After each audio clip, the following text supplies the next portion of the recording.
Education budget, Linda? The floor is yours, thank you. Good evening, everyone. So this presentation is pretty similar to last year, though we did take a lot of the data charts out. So that being said, we put together a presentation that hopefully will provide you with an overview of special education trends statewide, as well as within Berlin, the expenses and the funding sources that help to offset the general ed budget. This includes students we service both in our school district as well as out of our district, and the staff that we currently have to support the diverse needs of our kids. And then we'll conclude with what our requests were, and which have made it and which have not made it in the budget. I do feel it's very important to acknowledge these people that have helped. It takes a team effort to put this budget together. I mean, Laura Curtis probably worked with me for a few hours, Ashley, Doreen, Joanne, Sue, Cindy, and Michelle. So looking at the special ed trend data moving forward, as many of you guys know that the special ed budget is a large portion of our budget, and this isn't unique to Berlin. The number of students with special needs continues to increase as overall student enrollment decreases. Many students with disabilities just require more resources to meet their individual needs. So this chart here is the Connecticut K-12 prevalence rate over the past 13 years. And you can just see that the prevalence rate of special ed just continues to increase in the state. This chart shows you, again, how general ed numbers are going down and special ed continues to go up. So again, we just pulled this information off one of the state websites. The next chart, I think, is very telling when you look at and compare the rate of change between special education and general education. So the red is gen ed and the spike is blue for special ed. This is our prevalence rate. So the prevalence rate over the past 9 years, you could see that our numbers continue to go up too. So last year we were up, our prevalence rate was 13.75%. And I'm going to show you another chart with our current October 1 data as well over the past 5 years. So Linda, just to clarify, the prevalence rate refers to the percentage of students that are identified as special education. Yeah. Doesn't include 504, this Nope. is just special ed. Yep, just special ed. And if you go back, the state average was 15, I think, so. Yep. So we're just below the state average. And again, this is a report that we receive from New England School Developmental Council every year. Last year I gave you all of the charts. This year I only included 3. But these 2 charts, again, just show the overall general and special education funding. So the top one shows the general ed excluding fringe benefits, and that funding is going down, whereas the bottom graph shows that special ed funding is increasing.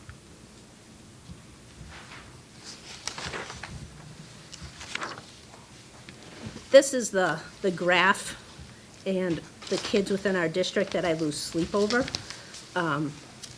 You know, over the past years, we've kind of maintained our out-of-district placements around 19, and as of right now, we're 29 kids out. 6 of those kids are students that participate in the choice program. If you see the chart below, we had 1 student that we had to outplace in 2010 as a kindergarten. He came in and he was on the autism spectrum, had some significant needs, so he was our one little guy that over the past few years has been outplaced, and then we had a spike last year in the number of kids that we had to outplace, that students came into us not prepared to be in our public school. And some of them are doing well in the outplacements, and some of them are continuing to struggle. One of these 29 students is also our student that was expelled this year. So that number falls under the outplacement as well. So the number here of 29, Mm-hmm. to understand the difference between special ed needed outplacements if I pull the choice out, that makes it 23 Berlin students. If I pull out the expulsion, it's 22, which is up three, a total of 6 actually, because. Right, because there would be 16 last year. Yeah, okay, just so I understand. Yep. And just to clarify what was said last time, the District of Hartford, Town of Hartford is supposed to pay for the 6 that are outplaced. I'll talk to that Okay, thank in you. a later date, further into the presentation. So this is our data as of October 1. So according to our October 1 data, the IEP students have increased by 21% over the past 5 years, and the 504 students have increased by 39. So that 450 for our IEP kids was the October 1. As of today, we're up to 450 students with IEPs. So from October 1 until now, we've already identified 10 students. Some kids may have been dismissed as well. I mean, we have dismissed some students as well, but we're still up 10 students. And the same with the 504. And there you could see our out-of-district. At the beginning of the year, we had 24. And as it sits now, we have 29. Our magnet school kids are coming back. The students that are receiving special ed support and magnets are coming back. We did have a few kids come back this year. VOAG, that's hit or miss, whether the program is appealing to the students. Same with Bristol Tech. Our service plans go up and down. Even with the closing of Moreland, we would have thought that our service plans have gone down, but also all of these students right now that we're servicing are at St. Paul's. So we have 7 students right now that we're currently giving services to. Our hospitalizations are down. Our detentions are status quo. The homebound tutoring is huge, and that's because finally they put a law into place that kind of helped benefit the public schools, that now the doctor actually has to sign off on the homebound tutoring, and they have to give a return date back to school, which a lot of doctors now struggle to do that. And ESS has helped. So a lot of these homebound tutoring kids in the past were our school avoidant kids. And we just had a hard time getting to school. So between the change in the law and having those services at the high school for our school avoidance kids has helped with that. This chart just kind of takes a look at who are our students according to their disability. I include this every year. So the students with learning disability are always our largest category, followed by speech and language. Autism is on the rise across the state. Rich, I know Meg Walsh Sonia Kunkel did a presentation to the board a few weeks ago about the autism rate in Southington. So, Yeah. That's just our kids and who we have to service. These are some unexpected costs that came upon us as of July 1 up until January now, that some of the costs are pretty expensive, and we didn't include them in our budget last year, but we did have 20 brand-new students move to Berlin requiring special education services since July 1. This does not include any new referral students that were already living in Berlin, and it doesn't include any of our students in birth to 3. 3 of these students were attending a magnet school, and 1 was attending St. Paul. So those kids did decide to come, and they're doing well. Actually, one of the students from St. Paul is in our autism program at the high school, and he's doing extremely well. 3 of the 18 students do have significant needs requiring paraprofessional support, one-to-one paraprofessional support, some outside evaluations, and specialized programming. 2 of these students that did move in are attending other programs in surrounding towns due to DCF, so we're fiscally responsible. I have to go attend those PPTs. 1 student's in Newington, 1's in New Britain. So again, we're responsible. We have to pay New Britain that tuition. In Newington, we actually bill, Newington bills us, so. We have to meet the needs of those kids, and DCF is the one that decides where they stay. Some other unexpected costs. This is hit or miss every year.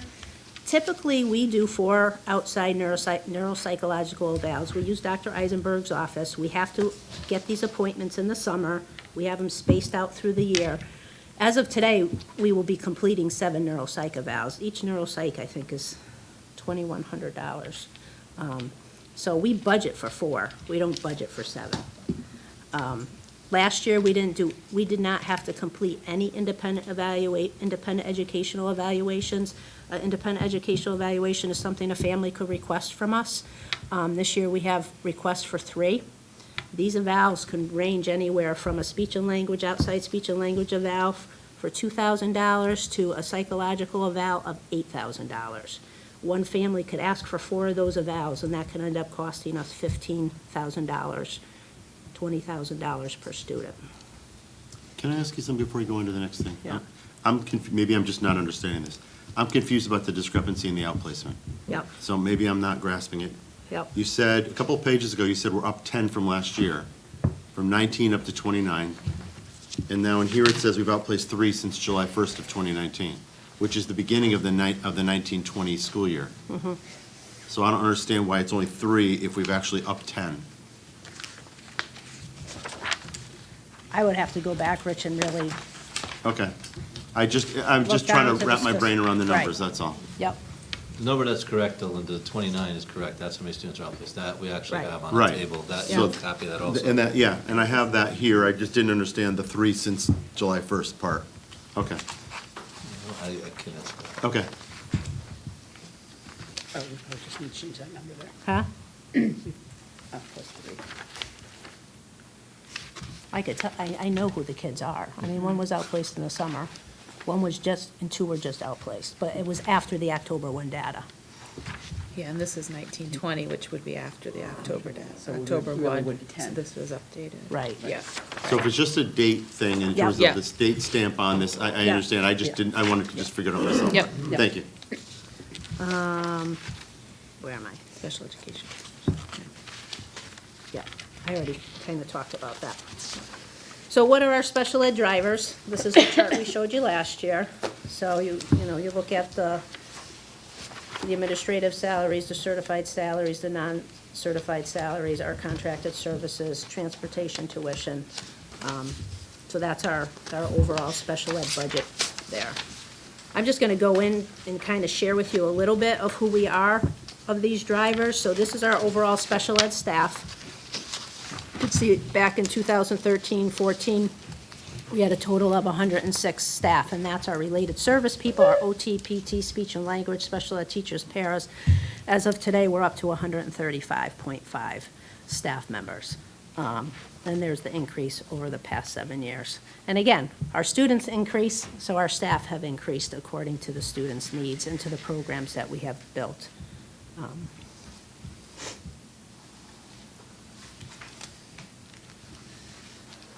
This just kind of breaks down our related service staff. So who is at what building according to a school psychologist. Our social workers are our brand-new positions this year. They're actually taken out of the choice grant. And then I've highlighted our other staff up there and the funding sources. So we have a school psychologist at Hubbard who is out of my IDEA grant. We have a speech and language pathologist at Hubbard who's out of the IDEA grant, as well as the SLPI at McGee. And then our OT is out of Medicaid funding, and I'll get into that a little bit more with you in a few slides.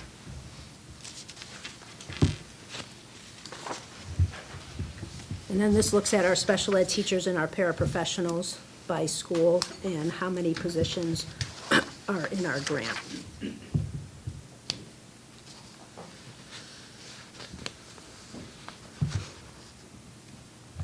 One of those special ed teachers is actually in a choice grant. Everybody else is in the IDEA grant.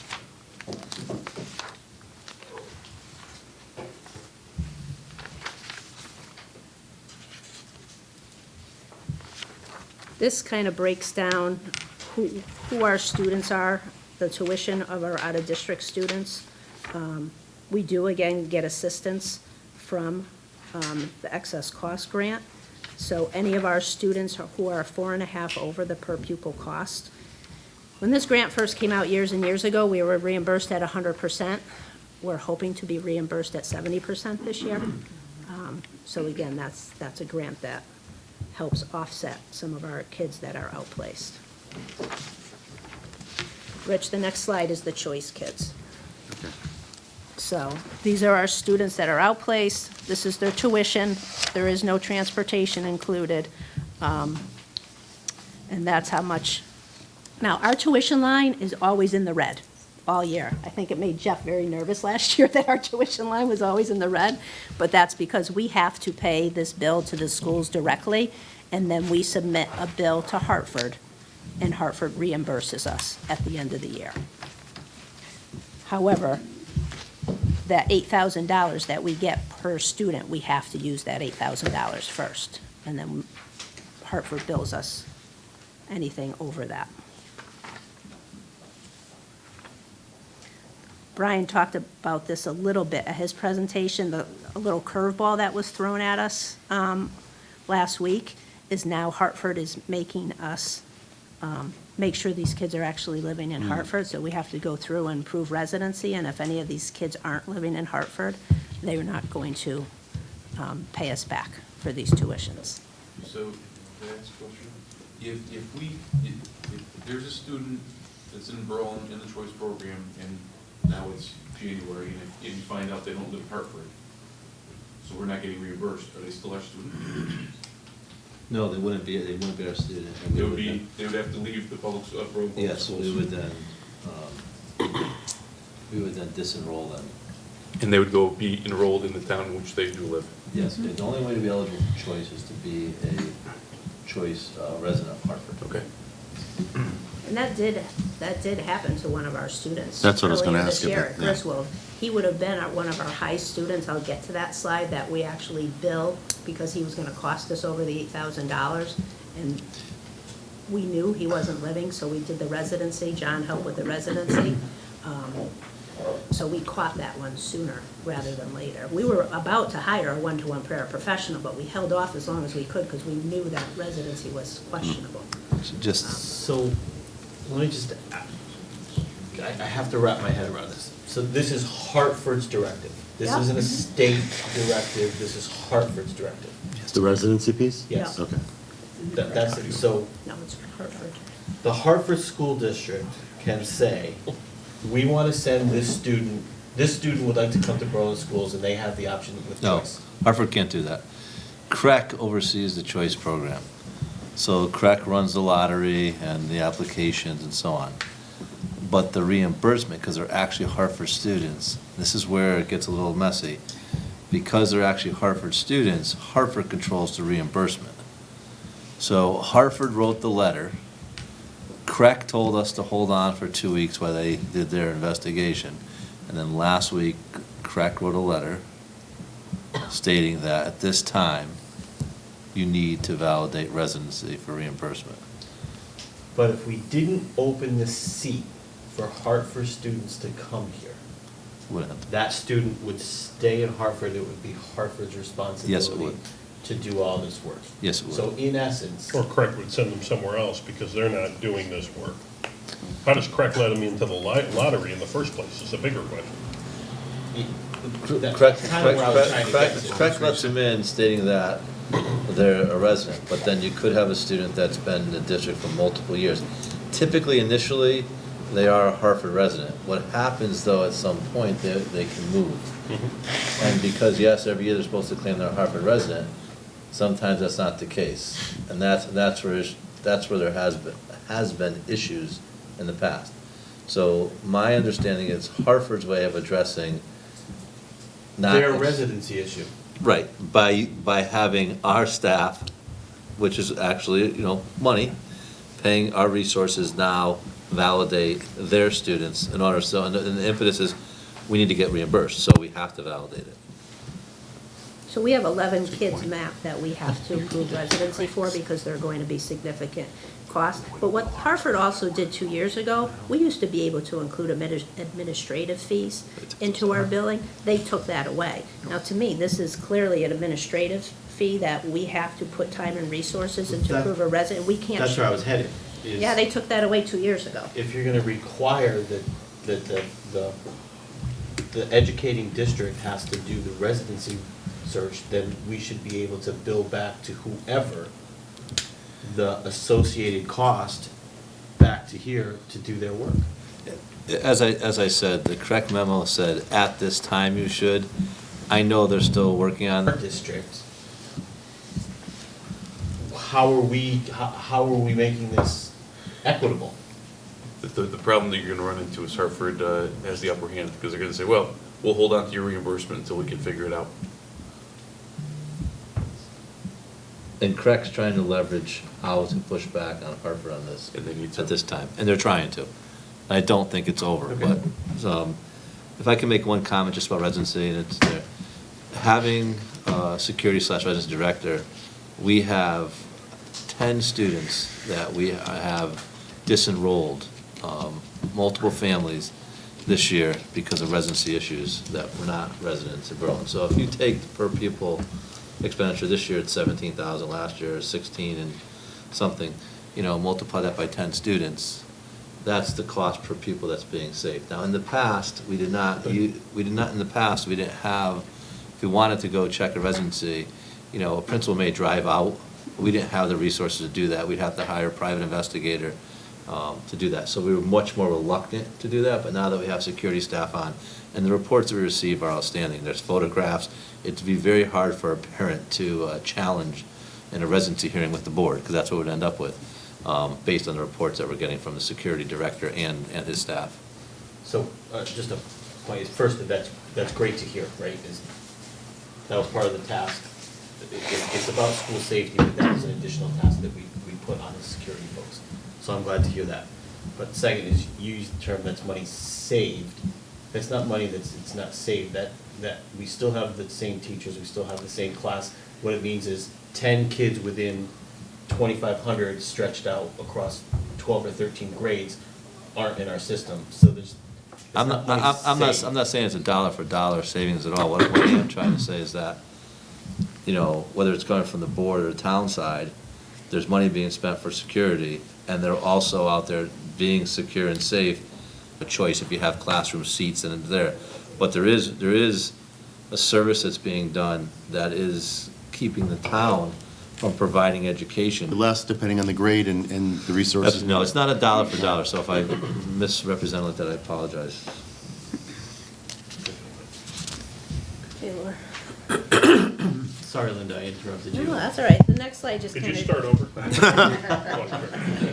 Kind of just shows our overall operational budget. I mean, the pupil personnel, that contracted services has gone up significantly. Again, that's because of ESS requesting an additional, I'll get into that at McGee and ESS from last year. I'm going to let Cindy kind of talk about extended school year. I know the chart's a little small there, but hopefully you can look at the charts that you have. So one of the things that was asked is to look at our spending for our extended school year for the past 3 years. So we did a historical look at the expenses, and typically it increases about between $3,000 and $4,000 a year, usually because of increased salaries of staff because of those budget items that are there. I'll talk about this last summer in just a moment. If you look, we tried to put in the counts of students in our 4-week program or our 5-week last program, and the total amount of students from 17-18, 18-19 to this past year, 19 and 20. And as you can see, our numbers were down just a little bit, but they're pretty static. The same with our teachers, historical staffing. There is a couple notable pieces that are in there. But our paras have been consistent, 32, 32, and then 33 last year. So the one thing that is important to note is that last year we added a BCBA to part of our staff, so that was a significant cost. And in the last 2 years, we included the registered behavior techs, our new positions that we've had in district that are part of that chart also. And our middle school class program as well. Yes, right. So when we look at last year, it looks like we had a significant increase. But I tried to break that down, and that's in that right-hand side chart. And what happened is that some of our normal PPS expenses, the PPTs and testing, our PMT training, curriculum work, some students that go to camp, some escorts and bands, were all taken out of the ESY or summer school account. So what I did is move those to a separate one because it just all came out of one pocket last year. And then down below, the increase in ESY came from really that additional BCBA. Last year, and this year, as you know, you nicely put together a nice blast room for us that we're going to move in very soon. But we also had a new blast program for the summer with a new teacher in both our blast programs. So we spent quite a bit of time with curriculum work and making sure that those programs were up and going with the new staff. So that additional BCBA was really helpful and critical at that point. So that cost plus the increase in salaries due to contractual obligations make up that kind of difference in the cost last year. Is the curriculum that's referred to, the nearly $5,000, is that district-wide curriculum building that happened to happen over the summer, so it didn't appear, or is it special education curriculum? It was special education connected curriculum. to summer program, to ESY program? Yes. It was really connected to getting our students that were transitioning from elementary school up to the middle school. The middle school blast program. The BLAST program, with those kids that have specific individualized programs and program books that need to be written and ready for the fall. And the PMT training, that kind of saves us with not having, a lot of our staff are PMT trained. This is the recertification. So a lot of the staff say, you know what, I don't want to take time out of the normal PD that's offered throughout the year, so they'll sign up and attend it during the summer. We could only have 15, right, 15 per class. So Ally runs a number of different classes, so general ed teachers, special ed, para, special ed teachers, related service. Saves us on substitutes. Right, saves us on substitutes, so that's why we do that during the summer. A question about the additional BCBA. So in the right table, the 6860, that's just the summer salary for one BCBA? Right. The other Okay. BCBA salary, she's a year-round employee, so Yeah. it doesn't typically come out of the ESY budget. Right. But for the other one, it does. Okay, so that's the note at the bottom, the double asterisk in the other table, that's Right. one BCBA salary is not obviously accounted for in this piece because it's in the year. Right, but we wanted you to know that Yeah. that we have had a BCBA on board, those. Right. those- And so will that additional BCBA, will there typically be, from this point forward, both BCBA's during the summer? I think we have to really, what are Depends our on goals? population. Right. Right, yeah. How much PMT training do we have to do? How many kids are moving up from the the elementary to middle school to high school, and what it's gonna take to get those kids ready? And preschool to. Yeah, and preschool to Yeah. elementary. Yeah. And if I'm looking at the total budget, 180,000. That's included transportation, That's the only, so 55,000 transportation. yeah. And now, when you, I know we talked about this before, but when you have, you know, your budget and you estimate so many students going in to the program, and if those students do not show up or choose not to attend, yeah, are the staffing levels adjusted as well? They wait till the end. When do you finally start? Yeah, I don't hire staff until the end of May, just because of that reason, because we send out letters home at the beginning of May to parents to say, you know, your child's been recommended for extended school year, are you going to be sending them? And wait for those numbers to come in to determine whether, you know, can we collapse some classes together, or do they need to be separate? So, So we wait as long as possible. Right. Are there some students after the end of May Yeah. that sometimes don't show up?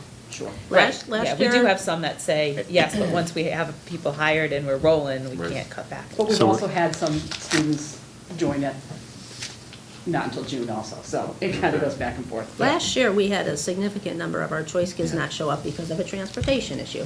They had one bus stop for these kids. Well, one bus stop in Hartford, some of these parents didn't even know where to show up, so they just gave up on the process. So are the numbers that are listed here the people who had committed to coming, whether they came or not, or are these the kids that actually showed up? These are the students that actually came. Showed up. Okay. And we're at about 29% of our special ed population attends our summer program.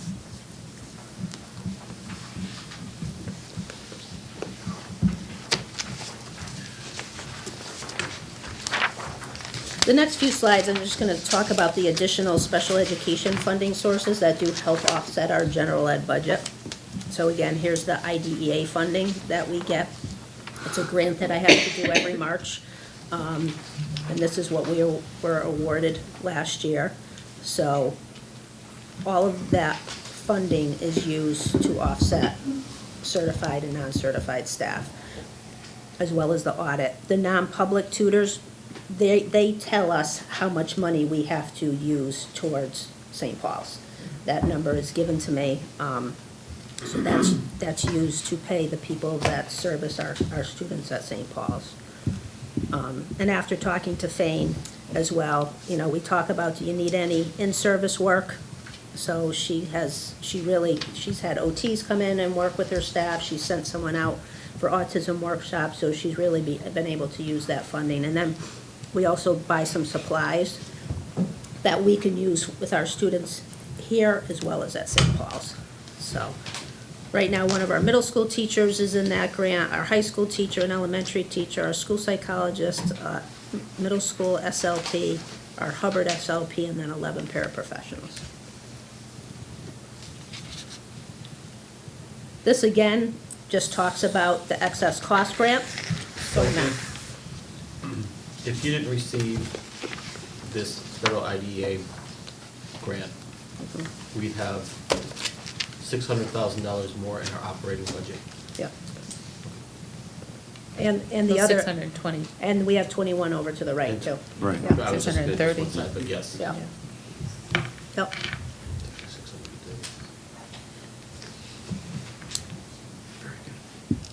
So hopefully that never goes away. And it runs on a 2-year grant, so we're always able to, as our salaries increase, so far we haven't fell short. So. This next slide is the excess cost grant. So this goes back to the tuition page where I talked about that. So as Brian said, our per pupil expenditure is 17,000 times 4.5. So in the past, any student's tuition that was over $76,918, they would have reimbursed us 100%. Now, they're only reimbursing us about 70%. So that's just an example there.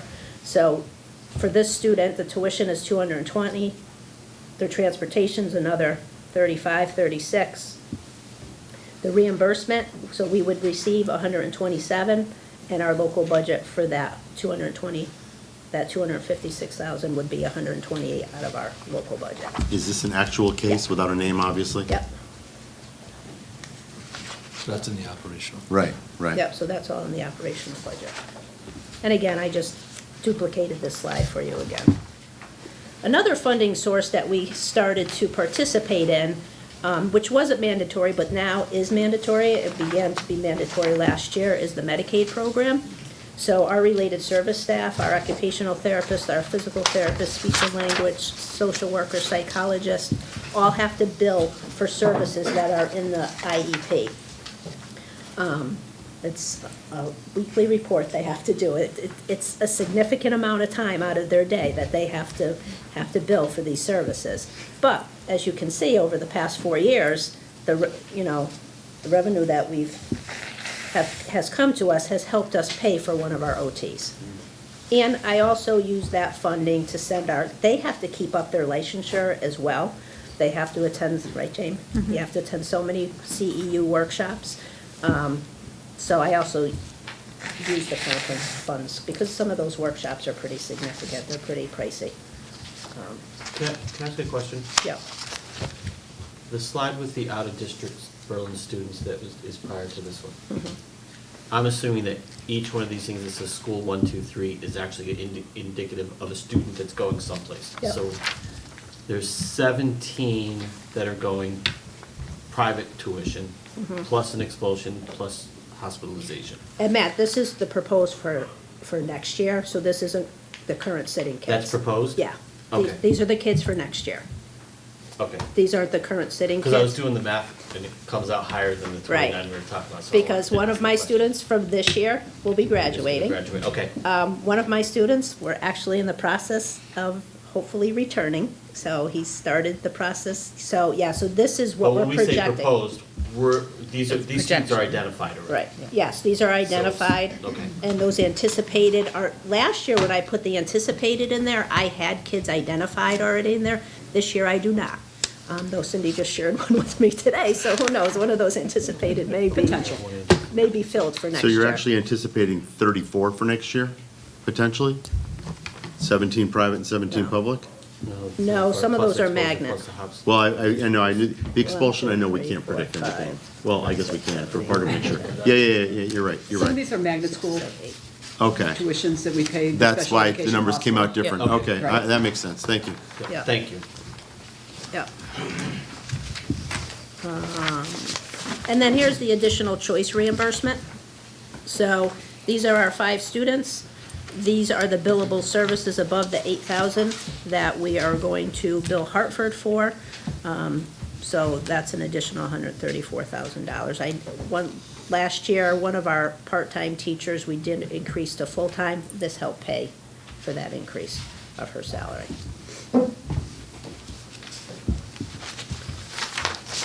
So this is what we requested this year. I was a little embarrassed to come in with this request, as I told Brian initially when I sat down with him, but we were requesting 11 paraprofessionals. I think that's the most that I've ever requested.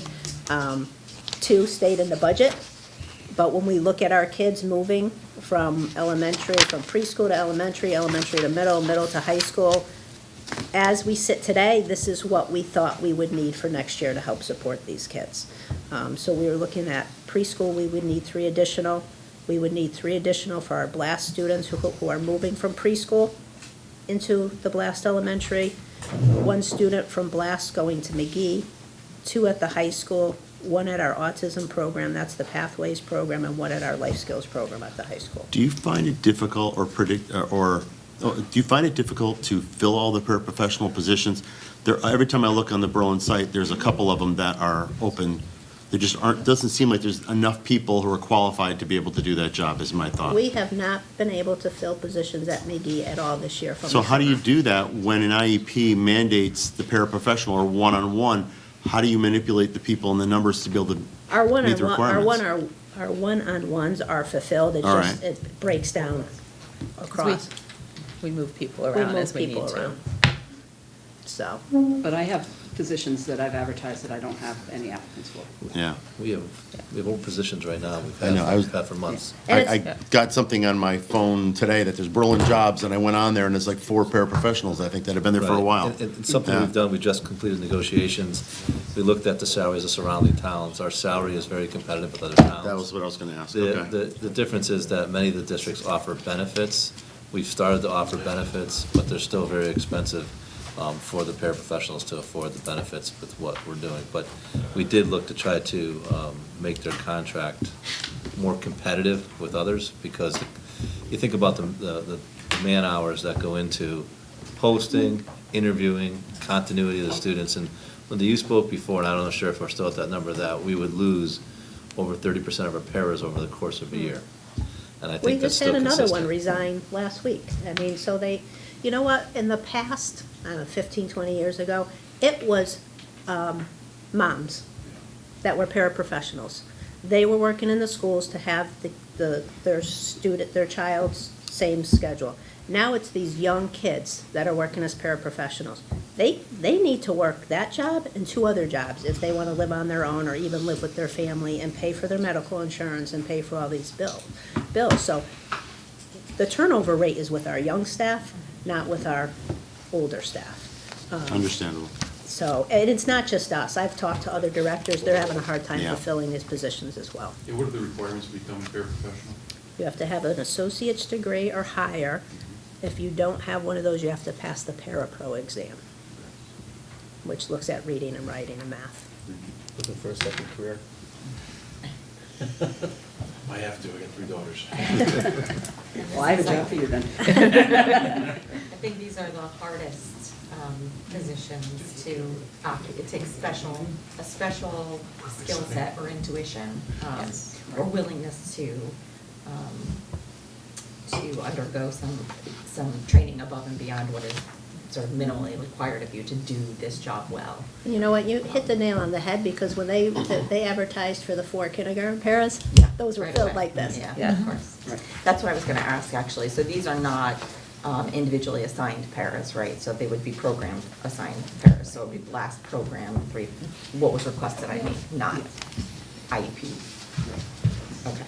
I even have a part-time one in preschool that's hard to fill, Right. just because it's part-time. Right. So, Yeah, makes sense. It's not surprising. I mean, it's no secret. My son is a para at Griswold. Thank God. And We love 'em. he comes home and takes a nap every afternoon. He's 25 years old. He said, I'm completely exhausted from having to deal with these 3rd, 4th, and 5th graders Yeah. all day long. It's exhausting. Yep. Yeah. So that was one of our requests. Another one of our requests is to retain the 2 clinicians at BHS. Now, last year it was 270. They haven't given us the new rate, but I know Brian would negotiate hard to keep it at that. And we're looking at 1 additional clinician at McGee. I mean, we met, Brian, Aaron, myself, with the school counselors and the psychologists, social workers. I mean, there's a handful of kids over there. You know what the thing with ESS too, a lot of these kids aren't special ed kids. They are your high flyers, but just have minimal coping skills. The anxiety's through the roof, the depression's through the roof. They don't want to come to school.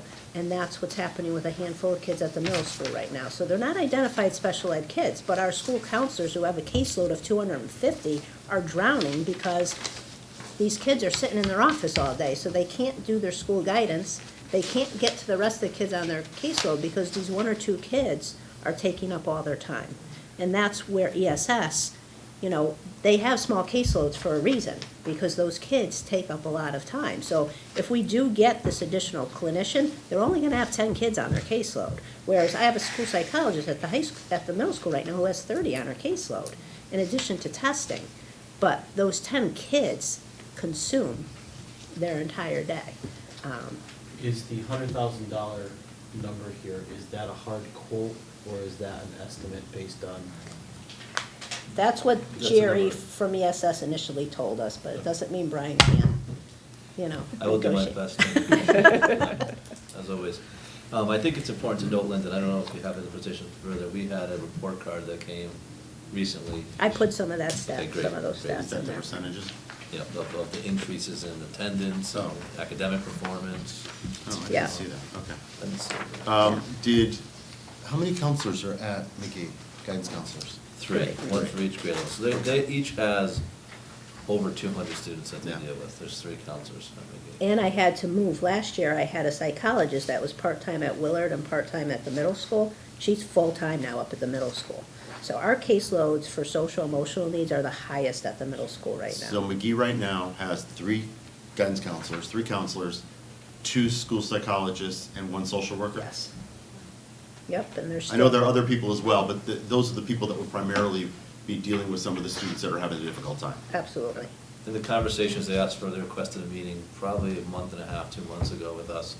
And some of the discussions were about having 200 students on their caseload, the ability to get to all the students, because typically the students of great need dominate the time that they have.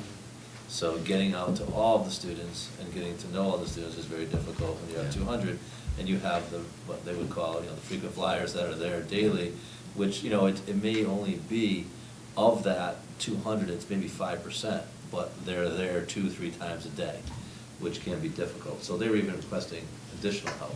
In case in point, last year, one of these students, who's a general ed student, we ended up identifying in January, constantly sitting in the school counselor's office, was outplaced at $60-something thousand.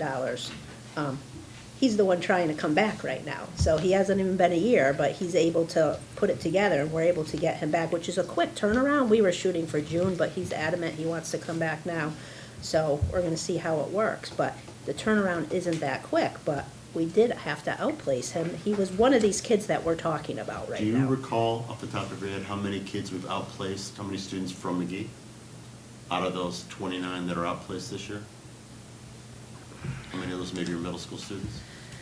Most of the middle school students that we outplaced were choice kids Okay. last year. All right. And then this guy that we're bringing back. Yep. so. Do you know the total special education student count in aggregate for the whole district? Yeah, it's at that Somewhere October around 1 there. data. We're up to 450 right I now. didn't see. It's 450, okay. That's what I was, thank you. It's also on the bar graph. But, Oh, you- okay. you know, as of tonight too, our DCF referrals are through the roof. We've already made 46 DCF referrals this year, which is significant. We've had 22 reports of concern. We've had 23 at-risk assessments, so those 23 risk assessment students said they are going to hurt themselves. And we've done a significant number of psychiatrics already too this year. 46 DCF referrals, are those all unique referrals? Meaning, Unique Unique Or is it the same students? kid? Or is it the same 3 kid? weeks in a row? Oh, no, it's not the same kid. 46 46 different. unique. I don't know if it's specifically, but the majority of them are different cases, yes. Yeah. Yeah. This is just a survey that the McGee School Counselors did this year with their students, just asking what would they like support with. So those are the percentages. The sixth graders said they want help with dealing with stress and anxiety. 20% said they need help with managing anger, sadness, grief, and then 14 with organizational. So you could just see the different grade levels. One thing, I'm just I'm sorry. No, go ahead. Just looking at my own kids too, the anxiety thing is something that they're fine for years and all of a sudden something happens and now they're anxious. And I see more and more, I'm just surprised, like, you get through elementary school okay, and then middle school is the big stressor. Lots of changes going on, I understand the body, but really seems to be a big thing with the anxiety in middle school. Yeah. Yeah, and then the mental illness is being diagnosed in 8th grade, or the drug abuse is starting in 8th grade, and it's going into the high school. So, But I know, Linda, in the Parent Advisory Council meetings, you said that anxiety is actually starting earlier and earlier. You're seeing it more in the elementary school, and that is very concerning. yeah, That's a societal Yeah. truth, reality, unfortunately. The horrible. proliferation of anxiety among younger and younger children is, I mean, Beacon, your eyes. Let's solve that problem another day. Yeah, so what is causing that? Well, so much of it is that, it's not like the trauma, like an event that happens, it's a situational where young students are exposed to so much adult content, whether it's through social media, whether it's through any kind of media at all, TV, movies, or situations that they're seeing that we see as coming out as anxiety in students and other kinds of behaviors. Yeah, it also speaks to, and then we'll get back to this, but it also speaks to the importance of that social emotional skill building and understanding at younger ages, because if you can build children's resilience early on, then when they do have a little stumbling block, it doesn't trigger, a full out, I don't want to say panic attack, but doesn't sort of cause them to spit out, I guess is what I'm trying to say. Just to go back one question, Adam asked a question about 46 DCF referrals, and these statistics, I assume that these are not specific to students in special ed. Oh, no. Because these all are, okay, I just want to be clear about that, Yeah, because yeah. it's important. It all that just we're not filters through our Yeah. office. yeah. Okay. Yeah, I read every single DCF, Brian does, I read every single at-risk, we read every single one of those to try and keep. Because to your earlier point, I would guess that a number of the more than not are probably not special ed Right. kids, because special ed kids are getting The supports, more, right. yes, and more support, so. Yeah. So this is, most of you know what ESS is, if you guys can read that at your leisure. These are the clinical services, it's really, they get a daily group, they get individual once a week, they get a parent support group twice a month, parent counseling twice a month, and a parent support group once a month. So the ESS staffing right now, as I shared, we have two full-time licensed mental health professionals to work with 20 students and families. We're requesting an additional clinician at this time. They're all available one evening a week as well. So what's the difference between, if you're looking at 270 for 2 people at the high school, but 100,000 for 1 person at the middle school, like, what's the difference? $70,000. I mean, if you told me it was 140 at the middle school, I'd say, okay, that kind of makes sense. Now, we also have a supervisor that oversees them, so she meets with ours, so Okay. hopefully she'll be going to both schools as well. Yeah. So there is a supervisor attached to it that meets with us on a weekly basis. Are you asking about the cost differences? Are you Yeah. asking? Yeah. So that Why really does it doesn't seem like the high address that school necessarily. Right. ESS is 135 a person, whereas the middle school is 150? Last It's not per year, person, it's programmatic. So is there a different program at the middle school level?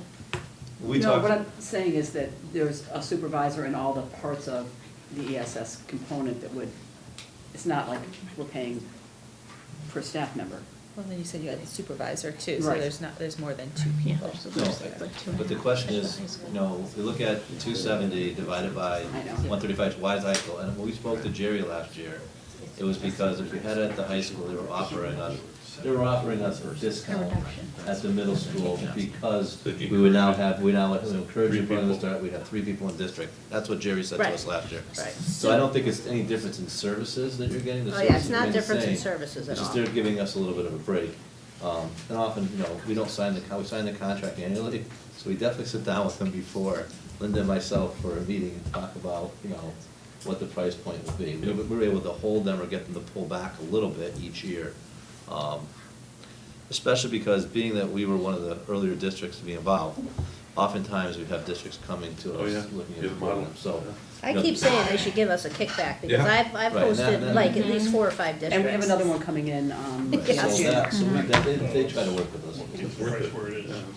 But just to push a little bit here, do you think $100,000 for McGee, right, for that one person in McGee, where you could probably hire 2 additional social workers and not bring ESS, like what is, and again, I'm not questioning the value or the cost benefit of ESS, but I think, and this was a question that I actually had Monday, and maybe it can be addressed later, like, I would like to see a little more clearly what the cost benefit analysis is of spending $100,000 for just one person to go into McGee. I understand other services, but it's just one person, right? They have a system, they have a supervisor, but again, it's $100,000 for one person. That one person isn't even getting the $100,000. Whereas if we take 2 lower step social workers, we can get them for around $100,000 and serve even more students without the ESS model. At the end of the day, though, you have to look at the intensity of the services. ESS is like having a partial hospitalization program in your school.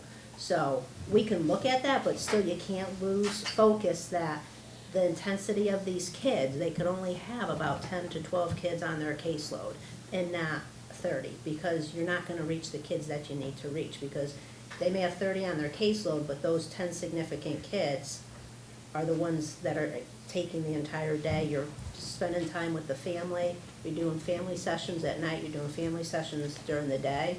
So it is, I mean, I've had that discussion with Brian too, to say, which way do we wanna go? ESS has the data and the track record to show that how they do things has worked and has benefited us, but it is something. and they can also go out to the homes, and so, so Right. many of these kids that we're seeing are kids not coming to school. So, right now, at the high school, when students are having trouble with going to school, our ESS staff can go out to the home, they can go into the home, work with the parents and the student, they can spend an hour there, hour and a half, 2 hours sometimes they spend, And there's and they a- can transport them back. There's a report card here to show that about how many urgent sessions they've done, which have taken away from the assistant principals and the resource officer didn't have to go and do that. Would it be possible, I'm piggybacking off of your question, would it be possible to get a hold of the chronic absenteeism rate from the middle school, so we can see the numbers of kids that are not coming to school? Because one of the major selling points, I think it was 2 years ago when we talked about ESS, was that it would allow us to bring kids back into district who are currently out or prevent outplacements. And what you're saying is there are no outplacements at the middle school except for the one who wants to come back even without ESS, he wants to come back, except for the choice students that you mentioned. So I'm just trying to look at where the biggest monetary value would be for the services. I get that they can go above and beyond what the current social worker could do because of the program that's set up for them. I understand the need. I'm just curious, the level of support that's needed. I just want to see some of the numbers on that. Some of these kids were just trying to get through the middle school till we get to the high school so they can get in that program too. Okay. So I feel like we're doing a disservice to some of the kids at the middle school because we're kind of just trying to get them through. And you can't pay a social worker $50,000 to do anything worth merit at the middle school. It would be at least 70 to 80 at Well, it depends what least. step you start Well, them they on. said If it's they're new a out of lower school, contract. you can't pay them. Not for with the what, teacher if you're looking at contract. what ESS can provide, and we had this discussion last year because this was the exact same thing when we had the questions about the ESS at the high school, is that the level of not only education level, but experience level that these clinicians have to have dealing with these types of students is way more than what an average social worker can handle. I understand that, and again, like, I know this is not my position or my job. In talking to a few people I know who work for ESS, do you even know what they get paid? They are not getting that. They're Of getting a course not. small It's a fraction of that. for-profit They're program. getting like, I don't even wanna say what they're getting, but it's, to look at that and then to think 50,000 for a social worker. But Julia, like- but Jamie did make a good Right. point. We wouldn't get someone right out of school because they make sure that they're clinicians and maybe they're shortchanging And them. that's correct, So right. if we were going to look for a clinician to do this, they would have to have at least 5 to 6 years' experience. So they're not gonna come in on the bottom step. The other thing that's challenging, I think, about this, and I just want to get back to it because I think, well, I can't remember who mentioned it, one of you mentioned it, is that, and maybe a couple of you did, is that if you hire a school social worker is a school employee and therefore can't go outside the parameters of what a school employee can do in terms of interacting with the families and so on and so forth. The other thing that I think makes this incredibly difficult is whenever you're talking about a preventative effort, you really can never truly evaluate do an effective sort of cost-benefit analysis. You really can't definitively arrive at what the benefit or what the value of a program is when it's preventative, right? So we could kind of hypothetically draw out a trajectory for a number of kids, right, or various trajectories for a number of kids in anticipation that they would go through hospitalization programs or outplacements and so forth. And so we could anticipate or sort of gauge what the cost would be of that financially, but we can't necessarily anticipate the cost emotionally and psychologically of that. So, I mean, I think it's really hard to effectively justify a program like this from a financial vantage point only. Especially in our town. Like, when they went into Middletown was able to bring back a significant number of kids from our district placement. Some of our kids, we've had to outplace, even with the SS. You know, every student is different and the level of need that they need, but we've also been able to prevent a lot of kids from outplacement. So it's on an individual student basis because everyone needs something different. And I understand that, and I understand exactly what you're saying, but I do think that chronic absenteeism is a good indicator of a lot of the stress and the emotional issues, because a lot of those kids just don't come to school after a while. So that's why I was curious if there's a way that we could kind of see the trends in absenteeism. I know those numbers aren't that hard to grab out of Power School. See if there's any way we could get that. Yep, absolutely. The next slide, kind of, this is our key statistics. Lord, the next one from this. Overall, since ESS has been with us, we've served 48 students. The next numbers are what has happened this year, so that MP at the top is marking period 1. So the current enrollment is 16. Group sessions attended so far this year have been 519. Individual sessions, 204. Family sessions conducted 92, and parent support groups attended have been 5. That's all marking period 1? Yeah.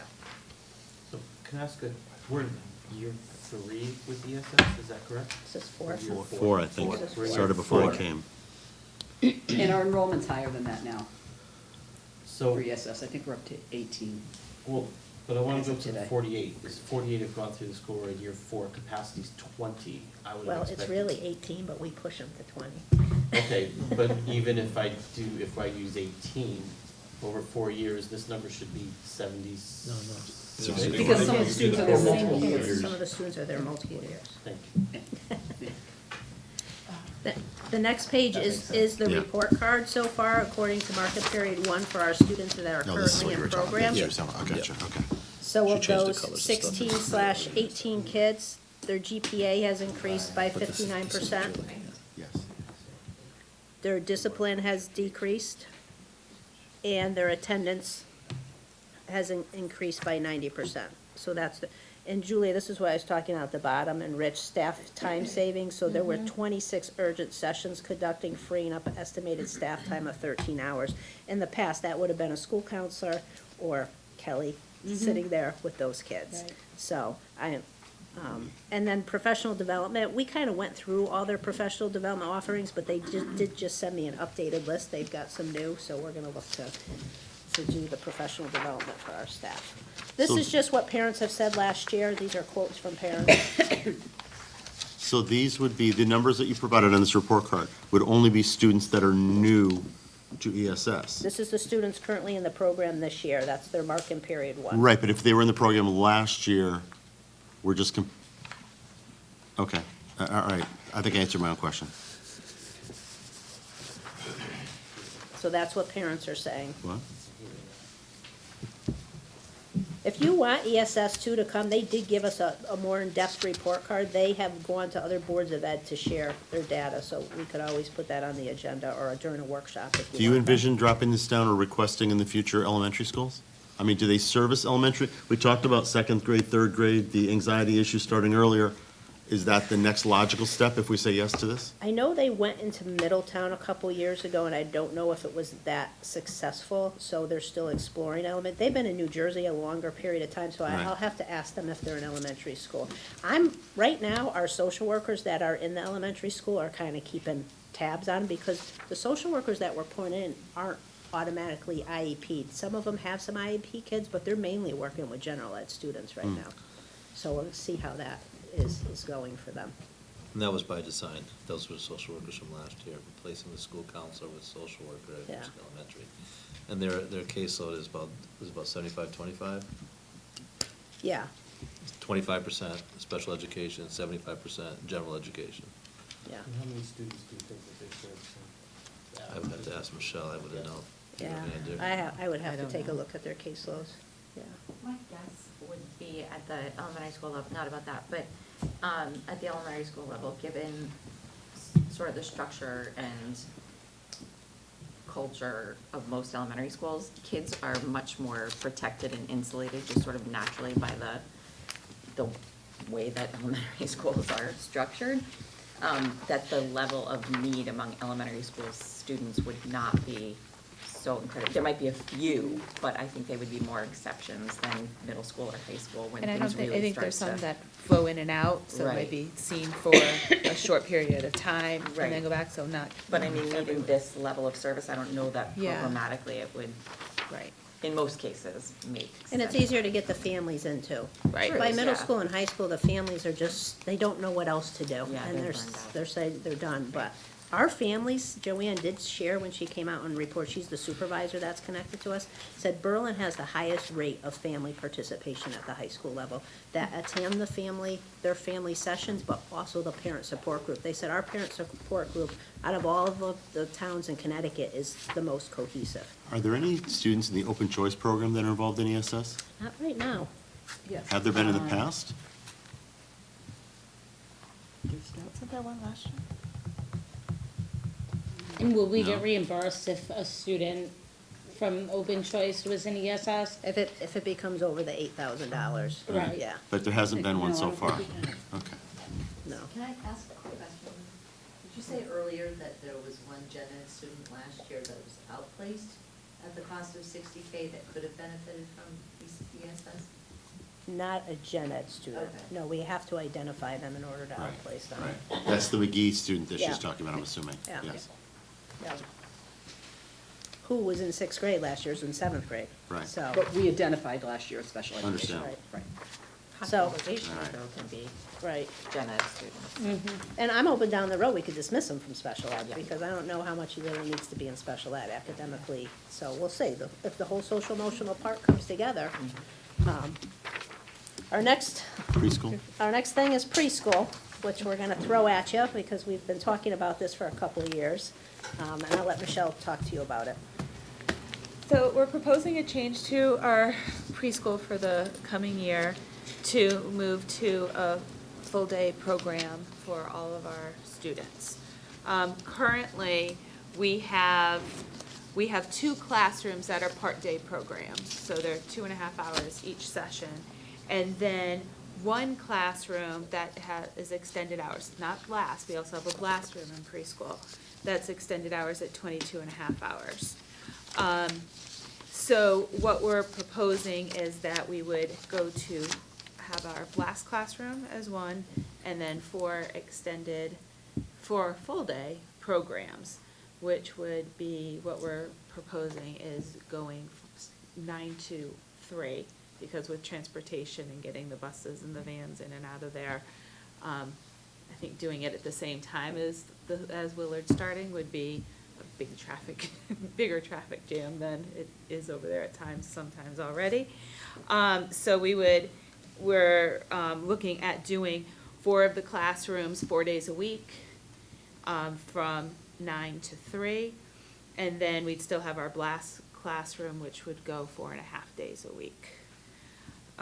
You can see I broke down the sessions and hours. Currently, our peer models only come 3 days a week, so our peer models would only be at 7.5 hours, where the peer models would also be included in this full-day program. So it would really increase significantly the amount of time that our peers would also be in receiving a preschool experience. Our numbers are really pretty much staying the same. When we did the distribution, we're at 31 special education students right now in preschool. I'm projecting we're going to probably start the year around 33. We have 8 birth to 3s that are pending at this time, and we have not yet had our preschool screening. So we usually pick a few up at preschool screening as well. Peer models, we're looking at putting 7 peer models in each classroom. The blast room is still self-contained, so that would give us 28 peer models. We tried this year, I tried to put 6 in each session, so that would have been 30, but we're not getting the students. I think a lot of it has to do with the hours, and then transportation for some people because of the hours. So they'd have to, if the parents are working, they have to go from our program to another program. And that's a challenge for many parents. So we would add another teacher to the program, since we'd be adding a classroom. So that's our request, is an additional teacher. And then a few more paraprofessionals. So unless I'm mistaken, there's obviously district cost associated with changing the program, right?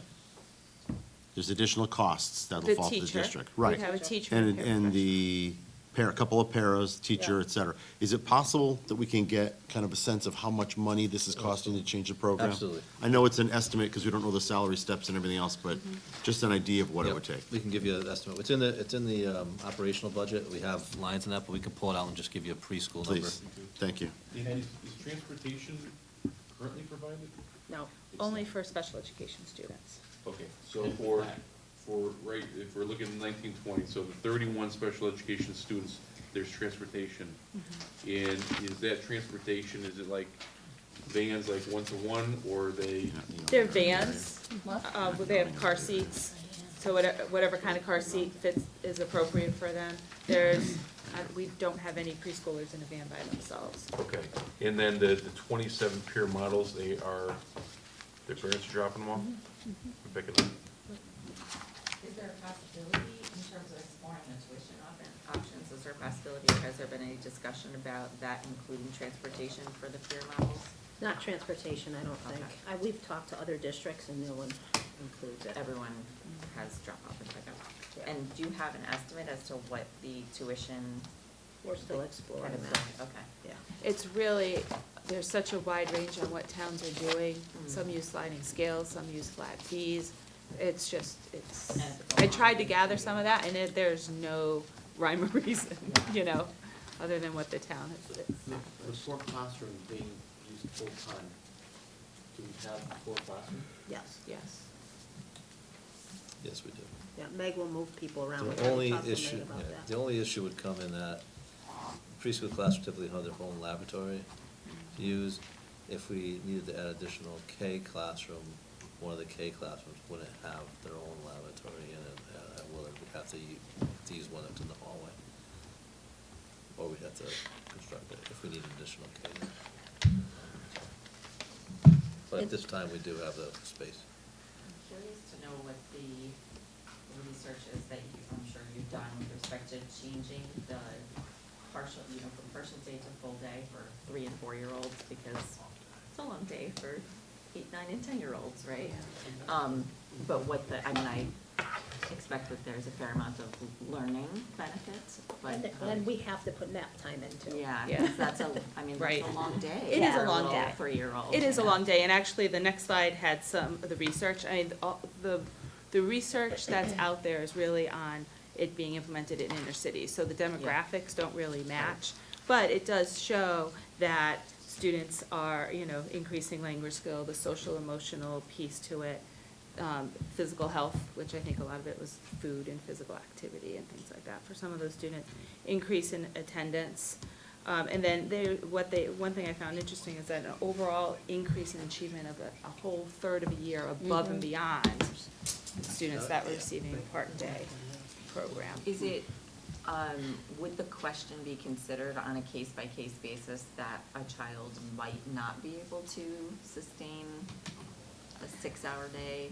So we've done that with our special education students that we feel as though need our extended day program. A lot of times when they come in at 3, we've done that. I think that's something we're gonna have to really consider for peer models, if we're talking peer models. Oh, yeah, that no, would I'm be just that. talking about the Oh, students who are special on their education IEPs, students? yeah, Yes, yeah. we've done that, absolutely. And they build up to it. Yeah. And like we have 2 extended day programs. A couple years ago, they were both blast rooms. And our population is constantly changing. There's many students coming in with various needs. And what we're finding is that we have some students who just really benefit from that extra learning and that extra time in the classroom. Ever since I've been here, we've sometimes added an hour to a day here for a student or there. But we really have a lot of students that really need that individualized learning that can take place, and it's just really hard to cram in 2.5 hours. Yeah, and I can imagine that it would be helpful to the service provider schedules too, to have them in Oh, yeah, school they're- for a lot of time, but- Yeah. Yeah, we would even say, you know how we do our preschool screening now on a Friday and a Saturday? We would build that into a monthly birthday. A lot of towns do it by their birthday per month, because the teachers will have that time now as well. And we'll have a team that will be able to evaluate. Right now, we have 2 teachers who really do most of the evaluations on our Wednesdays when we don't have students that come in.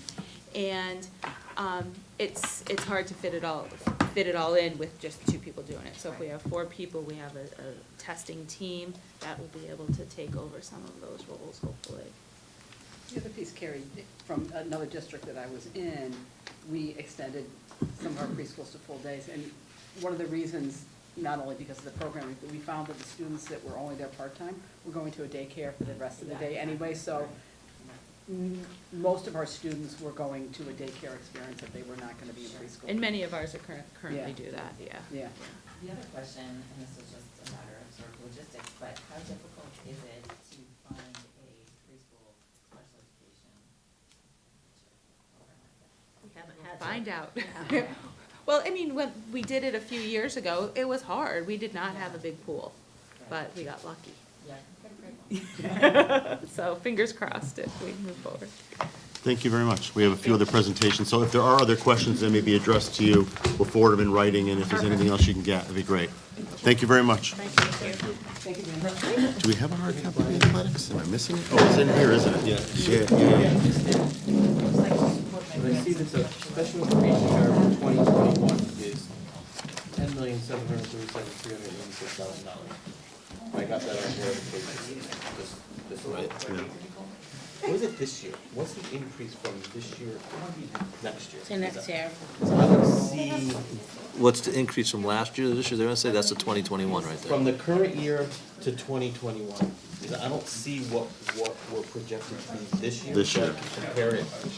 Yeah, Say, I okay, give you that. This is a 2%. Jeff, you can come on up, I'm sorry, just answering a question. I can get that. Like, there's no numbers except what you want to show me.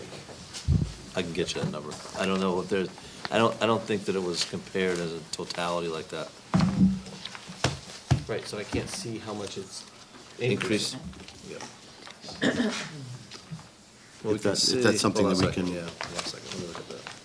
Well, maybe we can get that question get to you in that. writing or something in. Yeah, we can get that, that's not a Okay. problem. All right. I can put on my notes here. Mr. Moore, you have 6 minutes to do your whole presentation. I can do that. Talk to us about talk to us about the athletics, Brad, because we had questions last year. On the front page, I kind of streamlined it, so all the major drivers are on the front page. And those are the big things I really need to go through, besides the coaches' contracted salaries. So the officials is $10,000 increase. That does include increases in police. We take the police for football and basketball out of the officials' budgets. We have switched to arbiter pay, which means it's an electronic pay system. There is a $2.50 transaction fee for each of those transactions. However, when you take into account mailing checks and postage and paper and manpower, that's all been eliminated. So it kind of, but this was not reflected in last year's budget because we hadn't gone there yet. We kind of went mid-year. Uniforms, we have 8 teams up for uniforms. We're starting to slide a little bit on that. But 8 teams will get us back up and running and keep us back on cycle. There's 4 at McGee and there's 3 at the high school. Why did we fall back? Some of it was cut last year. Okay, Yeah. just making, Huddle's one of the big ones. So Huddle is a video scouting feedback and service it's an outside company. Football is required to use Huddle as an exchange with film. They have a 48-hour policy that they have to exchange film with the next team that they play. So it is required by the state that football uses it. Up to this point, we've had 5 teams using Huddle. The football is the big chunk of it. They're about $5,500 for them to use this. That was getting paid by boosters. I did check with some surrounding towns as well, and they do take it out of the district budget. Their boosters do not pay for that. And since it's required, I thought it'd be appropriate that the district pay for that as well. So with the increase, it's only about a $2,400 difference total overall. It goes up to $9,900. But this includes, it's an all-school deal, which means every team has access to this filming. We also got a $5,000 free camera that is now mounted in the A-gym at the high school. This thing is unbelievable. So you program it remotely. It turns on when you want it to turn on, films the whole game.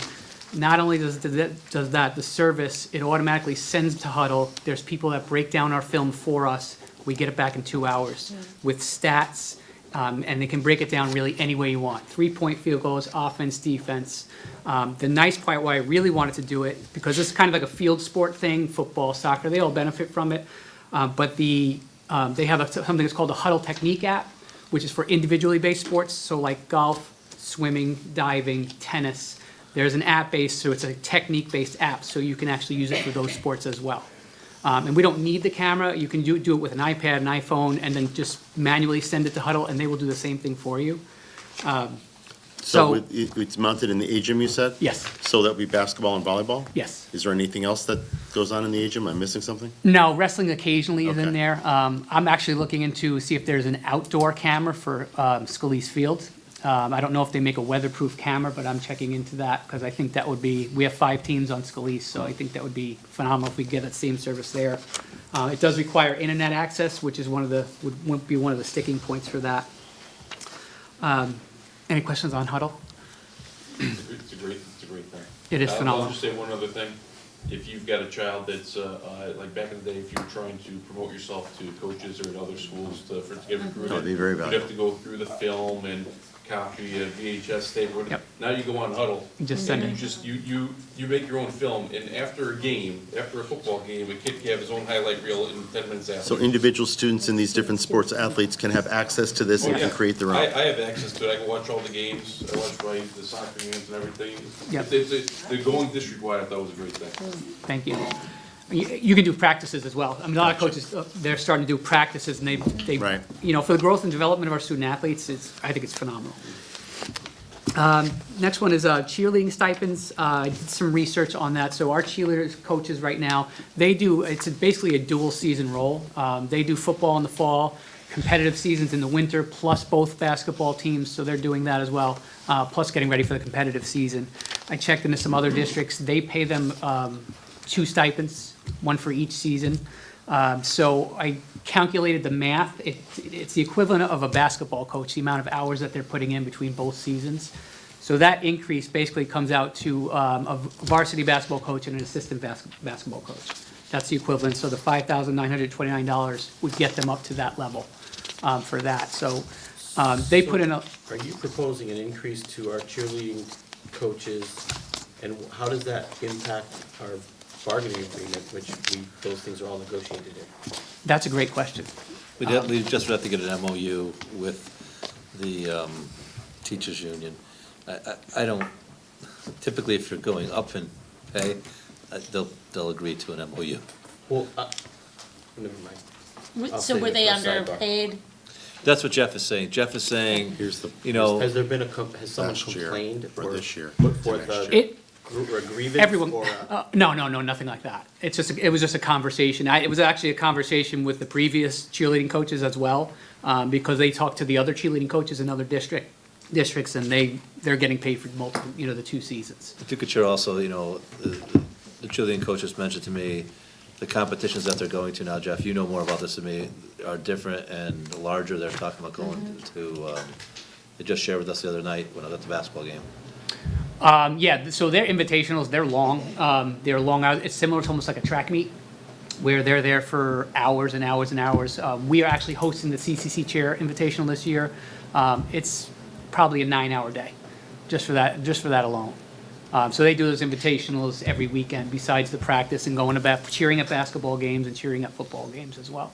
But this is a $6,000 increase over what we're currently paying. right. Yes, correct. Each coach gets 45%. Assistant and varsity coach would get 45% increase on what the current stipend calls for. Is there going to be any adjustment of expectations? Like, okay, we're paying you more money now, so therefore we're expecting you to practice 3 times a week instead of twice a week during this. I'm asking if any revamping of expectations. No, because it's actually where it is now, and when I calculated the hours, Okay.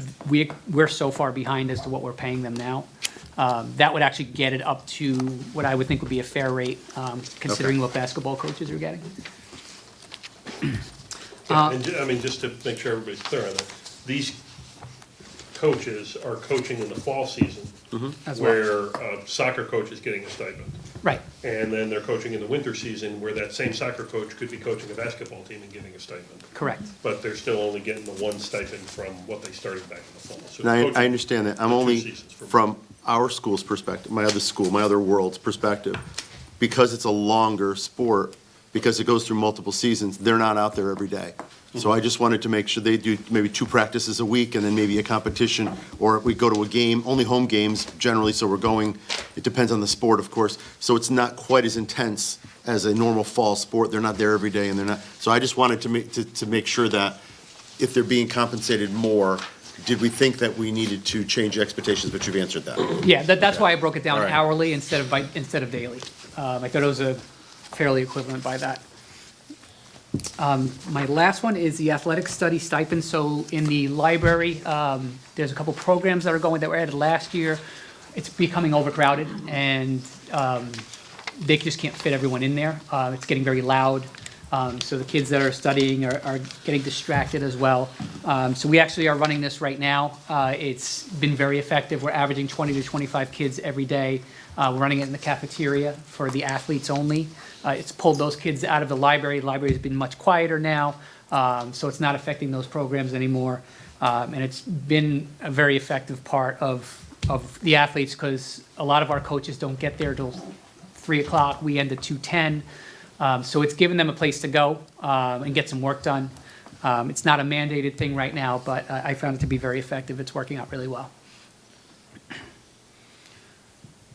That's about it. I'm sorry, I'm confused. Yes. So the athletic study stipend is a stipend to pay someone to supervise supervisor, the yeah. study hall for how long a day? About an hour a day. About an hour a day. Is this every day? Yes. So the $5,000 would essentially go to one person who takes on this responsibility all year long? Right now, we are actually rotating it, so I opened it up to the Like a staff to see per- who would want to Per do diem it. rate or whatever it Yep. would be, but it's an all year, all through all the seasons? Yes. Okay. Is that 6 minutes?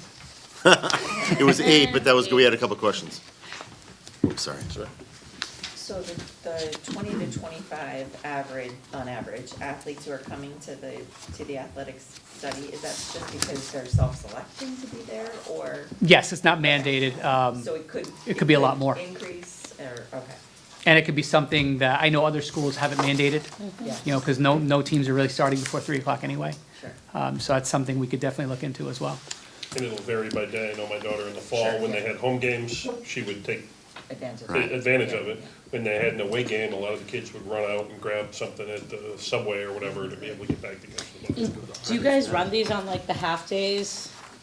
Where they have That's practice? something we're talking about, because with professional development, it's hard to get a supervisor on those days, but especially for our choice kids that have to wait around for another 2 hours, they don't really have a place to go, so it's definitely, we've had conversations about it, as to can we parlay this into half-days and do something else as well? Right. I think that would be great Is if that we could what that figure is, out a way, basically? just so Yeah, I think they have a place to go. program generally, yeah, the huddle, because come out of So right now, he's, I'm sorry, we're totally belaboring the point here, but, who it's multiple people supervising? Yes. And how do they get paid? Just an hourly? We have a timesheet that they Okay. submit to me, and I assign It's and just send it over. A flat rate for the hour? Yes, yep. Got it. I mean, I'm assuming that was have to do where that's coming from. Yes. Okay. Did you guys just discuss the $15,000 Yeah, and we increase to think the non-instructional? 15,000 on the yeah. next, but There's the no line item non-instructional- for it, Yeah, so- are these things that we're talking about here, it's huddle and it's the study hall? So and then both the of them in that increase? non-instructional supplies, That's just what because we're there's no doing, yeah. line item for it, so I just wanted to find a place to Okay. put it as a place marker. Are you concerned at all? I noticed every sport generally got equipment cut from last year, or from this year, actually. Yeah, well, that was Almost everybody. that was the $7,000 that I was asked to cut. Are you concerned? Yes, very. Are there any particular sports that you're concerned more about? I have no idea which of these sports uses 100% of this money, or what's needed versus what's wanted. So there's a couple of sports that didn't get anything cut, like volleyball is one of them. I'm concerned about their budget. They're like $600. You know, we're kind of at bare bones right now where we're at, so it's going to be tight with these numbers So next that year for raises the equipment. second- that one you didn't touch because you figured they were too low already. To Rich's question, by cutting the equipment for boys lacrosse by 1/6, taking $800 out of the $4,800 budget, because that's the thing on. Yeah. Are they gonna miss out on netting or lacrosse balls? Yeah, that's or what that's what I other was wondering. materials that they should have? The big concern with boys And are there lacrosse others? is the reconditioning of the helmets. What that comes out of that equipment budget. And that's a required item. So I think we'll be okay for now, but if we go any lower, we're getting close to, not being able to fund. One day a week practices in the woods, finding balls. Yeah. Number them all. Baseball took quite a hit as well. Well, that was the balance. Remember last year there was an issue with baseball and softball budgets Yes. not being balanced. So that's just balancing baseball. And so you'll see Okay. softball has a big increase. So that All kind of right. balanced the two there. And football dropping 2,275. Yeah, I kind of went more of a percentage of Yeah. each sport. It was somewhere around 14 to 15%, what that number came out to. But then I took into account some sports that are low already, and I didn't touch those budgets. So I guess the question comes, like, I'm on the football page, as he was on the lacrosse page. So for $12,225, are they gonna be able to get all the equipment they're gonna need to be able to run their programs? We're not gonna run out of footballs halfway through the season. No, we're not going to run out of footballs. Like I said, we're getting close. We'll be okay, but it's going to be tight. All right. The reconditioning of the lacrosse helmets, though, is that, to me, that seems like it would be a safety issue. It's required, yeah. Yeah, Yeah. so that we how are make we able make sure that gets done. Okay, Yeah. so that is not That- yeah. what's being cut from No, the, okay. no. Same thing with football helmets, they go Yeah, out, and shoulder exactly. pads, Okay. that's actually a big chunk. Got it. But in football, that's actually a separate line item. And then the swimming, the cut of the tournament fees? So that was just a balance of a Oh. line item. The tournament fees were way too high, So it's so not- I took that out and put it into some other equipment budgets where we can use it. Got it. So I'm assuming, and I haven't done this yet, but you reminded me actually of the equity issue that we talked about last year with the boys' sports and girls' sports. Yep, So I'm assuming if we compare these, the numbers can be very close in comparable sports. yes. Unless the numbers would indicate, population participating would indicate that we have to add a little more. Yeah, Like I yeah. think girls' tennis was way more than boys' tennis or something like that, if I were to see that kind of a change. No, they'll be balanced unless Okay. it's something like boys lacrosse, girls lacrosse, where boys lacrosse has helmets, girls don't. Gotcha. That's a big, and Okay. they have to get reconditioned, that's All a right. big Thank added you. cost. Thank you for doing that. Also, if I remember, another topic from last year's discussion of this budget was with regard to the schedule of uniforms for various teams. I know I saw it, and I just can't find it right now, but for one team, it looked like 3,900 was proposed and 3,900 was cut.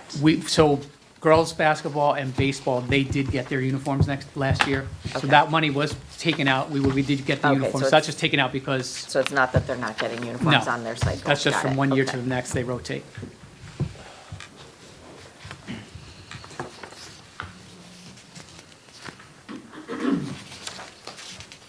Anybody else have any questions for Jeff? Thank you very much. Thank you. Thank you. No. Gotcha. Okay.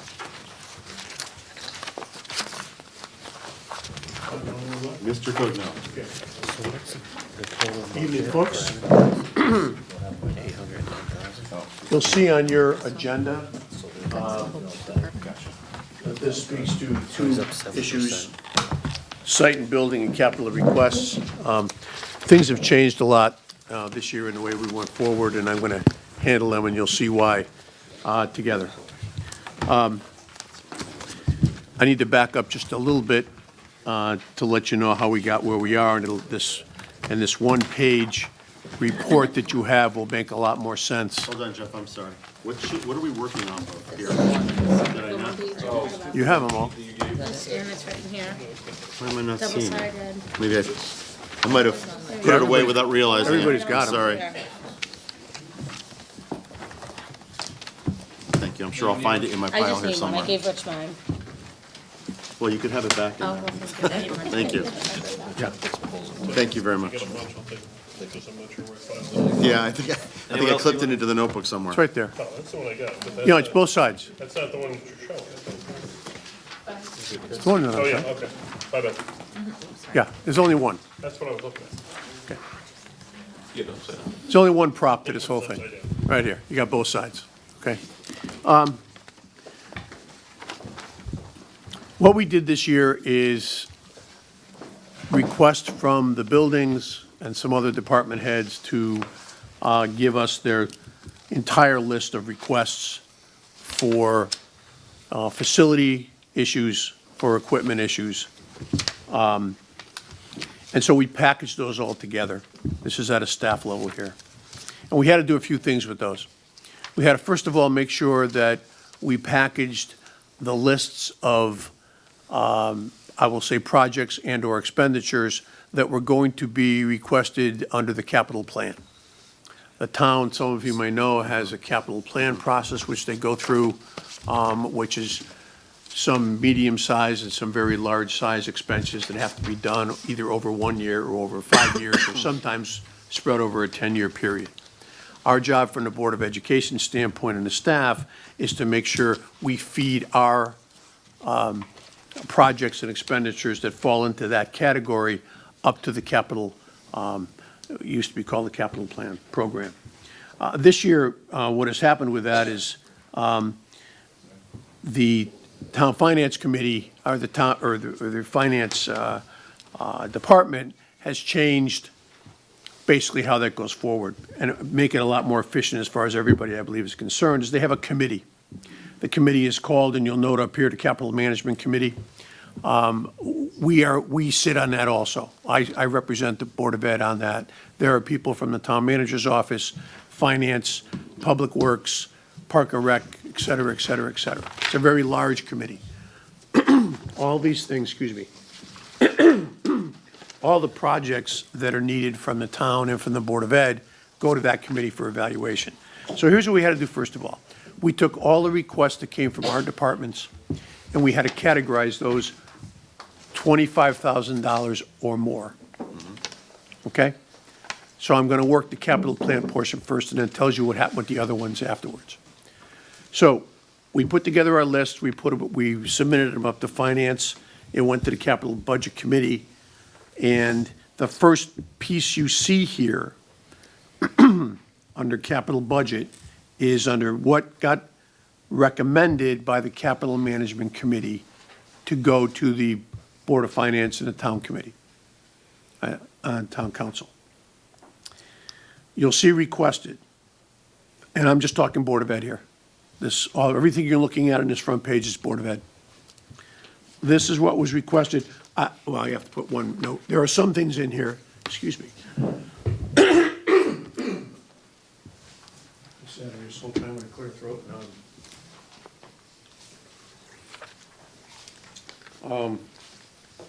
All of these things that were requested were from us, except some came from Doug Solik, who's our finance, who's our facility person. He got to put things in this group also, okay? Anything to do with Board of Ed is here. So the requests were on the blue side here. That's what I'm- Approximately 1.5 million. Forward or in blue. And these are the ones that are going forward. So Jeff, quick question. Yeah. Blue is what we requested, yellow is what's going forward. Yellow is what is being proposed by the capital management committee. And sorry, I know I stepped out for a second. Can you tell me who's on that committee? Myself, town manager, finance director, one person from the finance board, person from public works, people from park and rec, police chief, a few other So then you guys all department heads. decide that. We all get the whole list. Now, remember, this is just the Board of Ed's list. How did you? There's a much how did- larger list. I apologize, I'm sorry, I didn't mean to interrupt you. No, that's How did okay. the group make determinations on priorities? How did they come to the conclusion of which were the main priorities? Was there, hey, anything that has to do with safety first, or is it a money first, or is it timing? What are your thoughts? They did categories of discussions of infrastructure, Okay, education, public safety, and a few others. okay. Okay, it's a much bigger list than this. But again, the clear priorities came out of the discussion that came with it. A lot of these things have been on the list before, not necessarily in our case. Right. When you're talking overall town, they're on the list before. Did they get funded before? Are they waiting to be funded? Can we afford to push them off another year? The way a capital plan works in every community is a lot of things get proposed, and then some things get outright, no, we can't do it. Most of them get pushed on to be spread over other years. So you're really looking at a very large list of potential projects and expenditures. Obviously, they all can't be funded, no matter what you do. This was a eye-opening committee for me, because up until this point, even being on the board before, you were just submitting some things, and then you'd find out later that normally none of them got put on, or maybe a couple got put on. Or maybe the facilities person were planning some other things, but you never really saw the breadth of what was requested from the overall town, all the departments, and the Board of Ed. It's huge. And you'll see later on the next page, there's some notes on that to give you some order of magnitude there.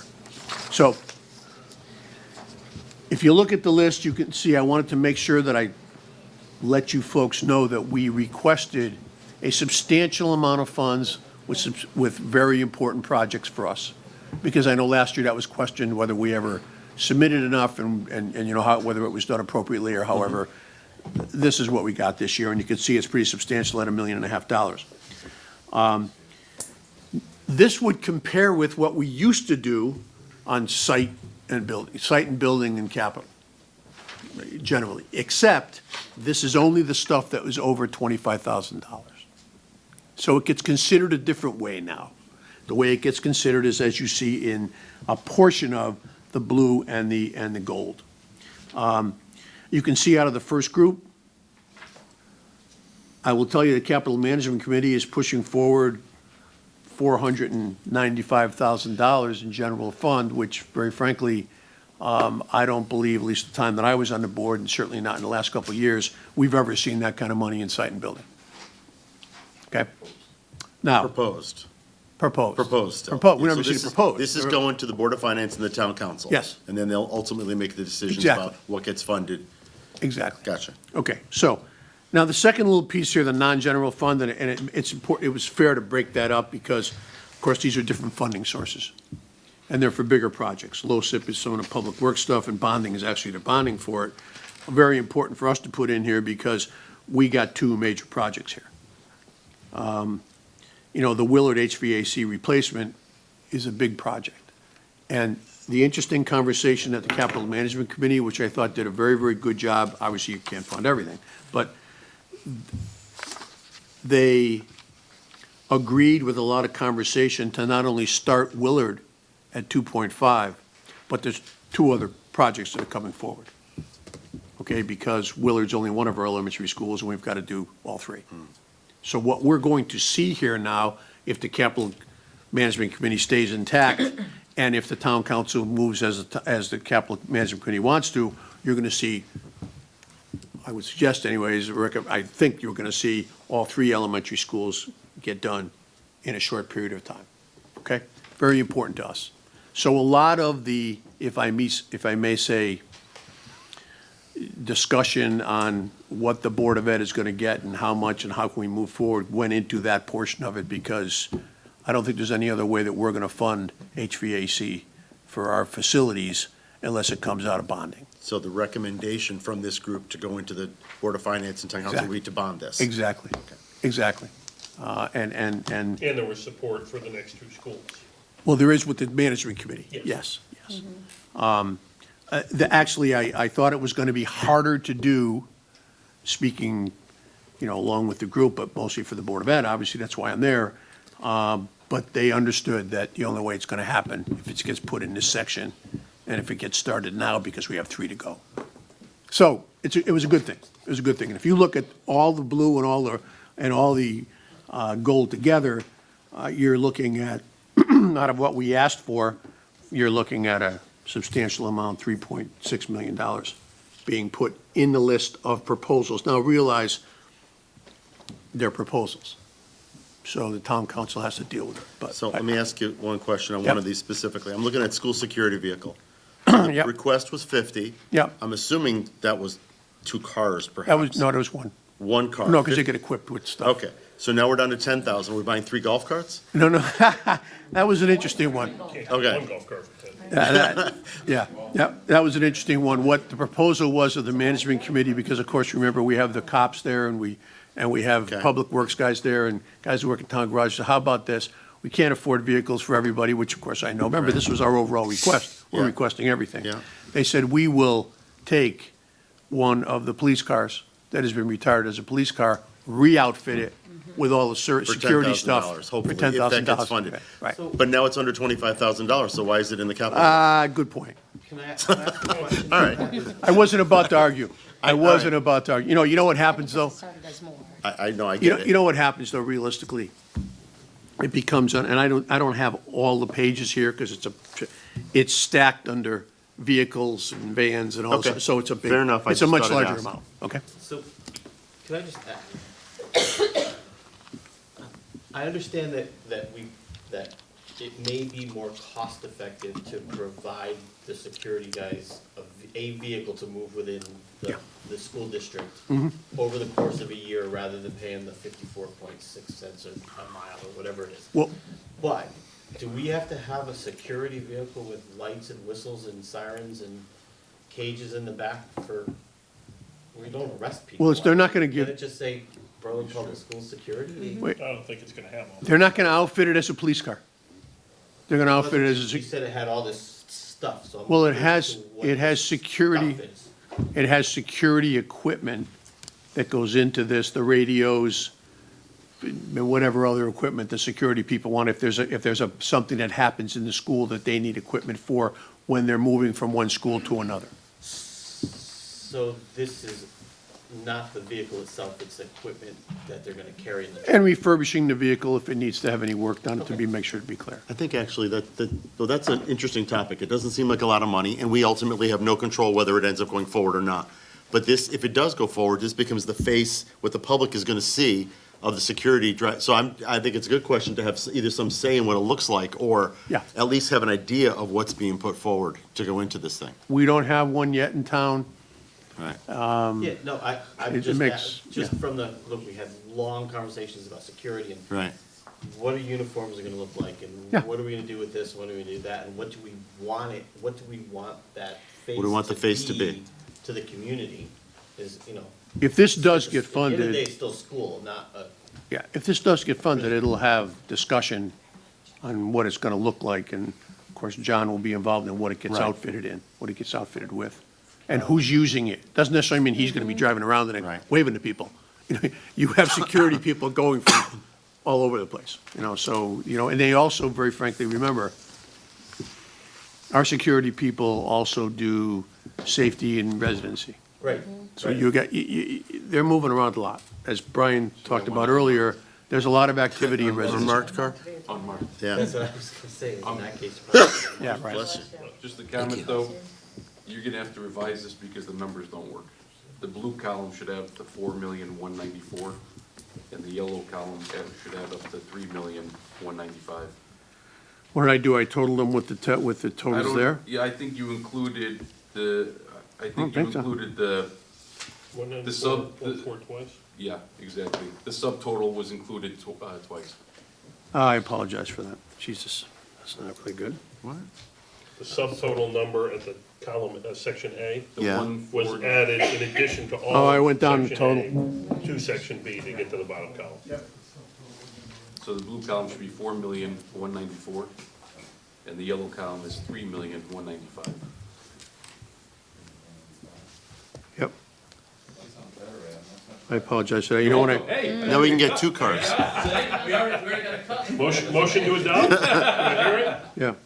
Oh, I see what you mean. Okay, gotcha. The I got it. Yeah, The yeah. subtotal I see it. double. Yes, yes. Yeah, I apologize. When I first Okay. did this form today, I had it on two different pages and had it categorized differently, and obviously when I put it together, I just went down the list. The individual numbers are correct, though. The individual numbers are correct.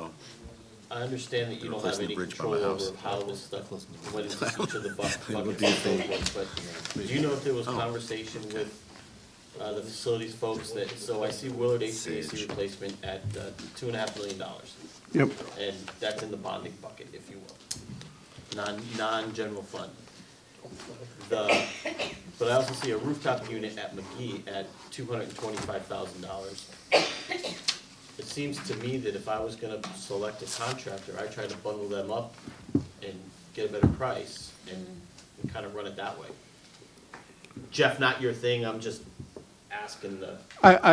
In all If honesty, there was any conversation about that. there wasn't any conversation at this particular meeting, but realize this is just a budgeting meeting. Yep, no, I understand.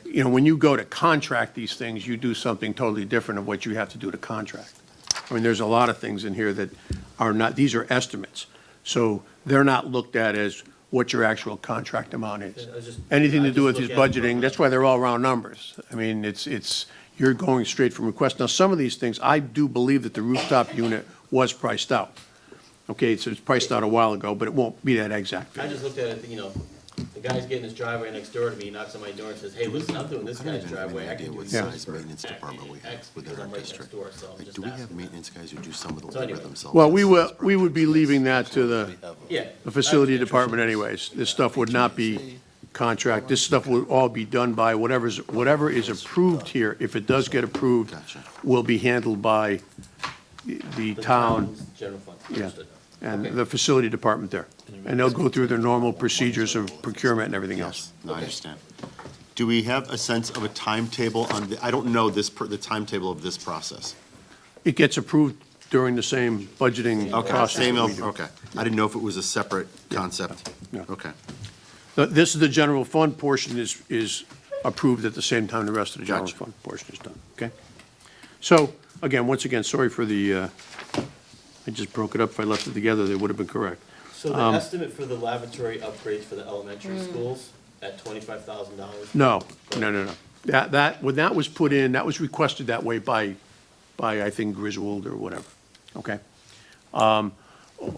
When I saw that come in, I was looking at it as some relatively minor work done in a lot of lavatories, but I wanted to get on the list and get something in there. Okay. I would tell you now that that's what went in, so that's what was gonna be put here. Yep. But when we looked at things later on in our budget, which you saw in there, Yeah. I had much more money in there because what we've anticipated now is putting a plan together with a facility document to do all lavatories. So now you're in the $300,000 range. And that's only an estimate at this point until you get it done. A little aside, Brian and I talked about it a couple of weeks ago on this issue. We might have done it at the F&O committee too, I don't recall. But in order to really have anybody pay attention to a dollar figure to get the lavatories renovated at 3 grammar schools and maybe McGee, you've got to have a plan and you've got to have a real estimate. And you've got to have people in there saying, what do you need? And that alone costs money. So what I've had, in speaking with Brian, what I said, we're going to find money this year in our existing budget, whether it be grants or otherwise, to engage a firm to go out and provide this plan. Now, that's going to be built off of what a facilities, some of you may not know, but there was a facilities plan document done in 2013 for the schools. And it says, here's all the stuff we need to do with your schools. Now, that was 2013. Most of that stuff has not been done. Some of it has been done. But the lavatories were looked at all back then. Cost estimates don't work anymore, obviously. But I just got a price the other day, along working with Doug, from the firm that put that together, to give us a price to come in and go, tell me now what it's going to cost to do these labs if we did it over a certain period of time. So we can come back next year and go, when you get to this, here's what we really need and why, and we want to spend it over this kind of years.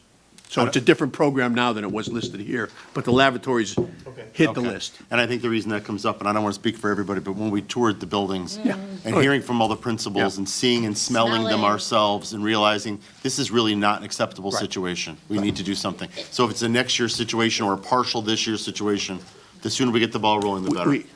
Gotcha. And so my question with the lavatories were, have the people on the committee gone in and seen and smelled the bathrooms? Have this management committee? I'm assuming Doug has been in and around there. Well, I'm sure assuming Doug some of the other has, people have been. But No, I'm but just saying, it's just, it's It's disgusting. not really, I'll tell you what, the management committee is literally a working group. And what they're trying to do is balance Balance, yeah. where I you get can get it, what you can start, and what makes sense. And I don't think, just like the HVAC system is something that finally has got to the top. When we start getting more, it's the quality of information you provide to the management committee that gets their attention. You know, if you go in with just, we think we want to start to have a little bit of money to do this, they go, really? Well, we know already we need the exact amount of money to do this over here. We'd rather put our eggs in the basket there. So we're going to try to, on bigger things, to be proactive and have estimates in our hands that really say, this is what it can cost, this is how we can get it done. I think it's a very good idea. But that's what Yes. facility departments do. Yes. That's what you're supposed to do. More realistic numbers you can come up with, It's not, I mean, we unfortunately, in our process, start our things with just requests from the principals and requests. They don't have the ability to go out and get estimates. You know, so you have to start somewhere. But really, when you get to the big things, you've got to have real information. So anyways, this is part of it. What happened after that is anything on this list in blue, back still on the first page, that didn't get funded, or didn't get proposed anyway, so I mean, I know for sure it's not going to be funded. What we did is we rolled that into the equipment list that you saw the other day. We didn't just take it off the table and go, well, we don't care about that anymore. Because we don't really care whether it's under 25,000 or over 25,000. We care that we get it done. So it's on the equipment list that you saw earlier. So that's been on that, and that's a thing that Brian went over the other day, okay? And have you gone, the stuff that got removed and didn't make it to the proposed list? Yeah. Have we begun to prioritize those things Based on immediate need. Well, we did, because we did cuts on the equipment. Okay. It came to the equipment list now. All Now right. it's in the middle of all our equipment list, and now you saw some cuts the other day, which we can go back and review. You know, you've got your list, which I'm sure you're gonna be going over, which is the one you saw the other day, which has that and all the things that were under $25,000 were on this. So just like the board and the school administration here asked for everybody's requests in funding in any form or fashion, we did the same in equipment, and we handled it the best we could. It's cut down to what we think makes some sense now. So now you have not only the proposal from the Capital Management Committee that the town's going to consider, which represents us pretty well, and you also have, of course, the proposal from the board itself on the rest of the equipment. Okay? If you turn the page over, I thought you may want this information. C is the other things that were proposed by the management committee. Now, it was a much huger list. These aren't Board of Ed things. But I thought you might, in order to get an order of magnitude of what the education type things that we got, at least put in a proposed list relative to what else was proposed. And you will see they're all large projects. They're all very needy projects. I know more about these things, a heck of a lot more now than I ever did before, because of course you sit through and evaluate everything. But these are the kind of things the cities, you know, that the town is actually grappling with at the capital side. So, now, the one that's in bold, they don't consider this an education item. I actually do, but they don't consider that. They consider it since it's not on the property of one of the schools. Sage 1 field improvements, the reason it's bold is it's the softball fields over at Sage. They need a tremendous amount of work, not only on the fields themselves, talk about parity between the boys and girls and everything. Yes. And plus, they don't have lavatories over there, they don't have a concession, they want some lighting, they want a lot of things. So, and this management committee said that's something we think makes some sense after a lot of talk back and forth. And I had known in speaking with a lot of people that that's something that I thought the Board of Ed would very much like. So it's just in this category, okay? I'm glad you brought that up, thank you. Yeah, thank Yeah. you.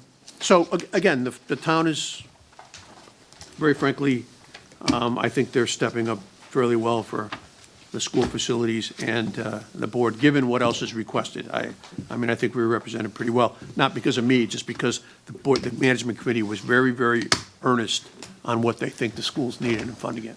It wasn't that hard. The note that's down here,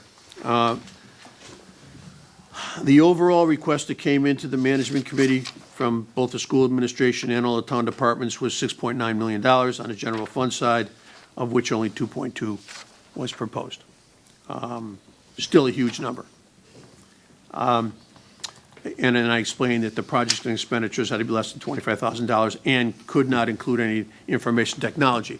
For us, which is why you see our information, the whole thing of information technology is on our equipment budget. So that's how we started with all our equipment. And initially, by the way, the initial request that went to finance included, because it hadn't been laid out yet where we could do this, it actually included all the IT stuff, but it was taken out immediately as not eligible for the list. So that's why we have it on ours. Thank you very much, Jeff. Thank you. Thank you. So if you remember the comment I made yesterday, that additional 3.5 or so Right. of the superintendent's increase includes a lot of that IT. That would have previously been included in capital. Previously would have been here, but is now in the operation. Right. Can I just clarify a statement from the other night? When we talk about, or I spoke of the contractual obligations, and I said it's 2.3%. That's solely staffing. If you factor in transportation, which Yeah. we have to pay the transportation, we have to pay for tuitions and so on, it's more around a 5% increase to cover those other areas. And that's just a discussion point. So even in last year when I spoke of, it's 2.3%. Those are the staffing contractual obligations. That's benefits and the contractual obligations for salaries based on the contracts that we have. Okay. Just to. Was that your Board of Education overall review? That's next on the agenda. Well, that, I think, might be the starting point. I don't know how much longer you want me to go. But, I think you can see, as you heard tonight, from some of the budgets, and especially in depth with the special education budget, there are great concerns that, special education, for a number of students, as a state level as well as a district level. We've spoken to a group that actually goes in and looks at analyzing the special education department, as well as when they analyze the special education, they analyze the district and how we're meeting students' needs. Really, we're concerned that that number keeps rising. It's a large percentage of the budget. It is part of the budget where we have a legal obligation to provide those services. So it's not as easy a fix of just taking a cut because we're bound by, an IEP to provide the services. The other part, looking at athletics, I know we took a little cut with athletics, Mr. Morey. I think it's important to know that some of the programs and some of the teams that we did run with freshman sports are not running this year. It doesn't mean they won't run next year, but they're not running, so there is some cost savings there with those sports. So I think we'll be okay with athletics, provided if those sports stay online, they come back next year, the freshman teams, then it may be a little tighter, as Mr. Morey said, so I think that's important to note tonight. From the budget as a whole, I realize and recognize that a 6.4% is a large number. I still think we're trying to make up from some of the budgets that we've had in the past. And if you think solely about just the new staffing, we're really just putting back positions that have been eliminated in years past. So there's not, is that there's the major driver is the new positions. The new positions with benefits and all, certified, non-certified, we're looking at about $1 million in new money for those positions. Given the cuts that we've taken over the past years, that would definitely equate to less than what those cuts were to staffing.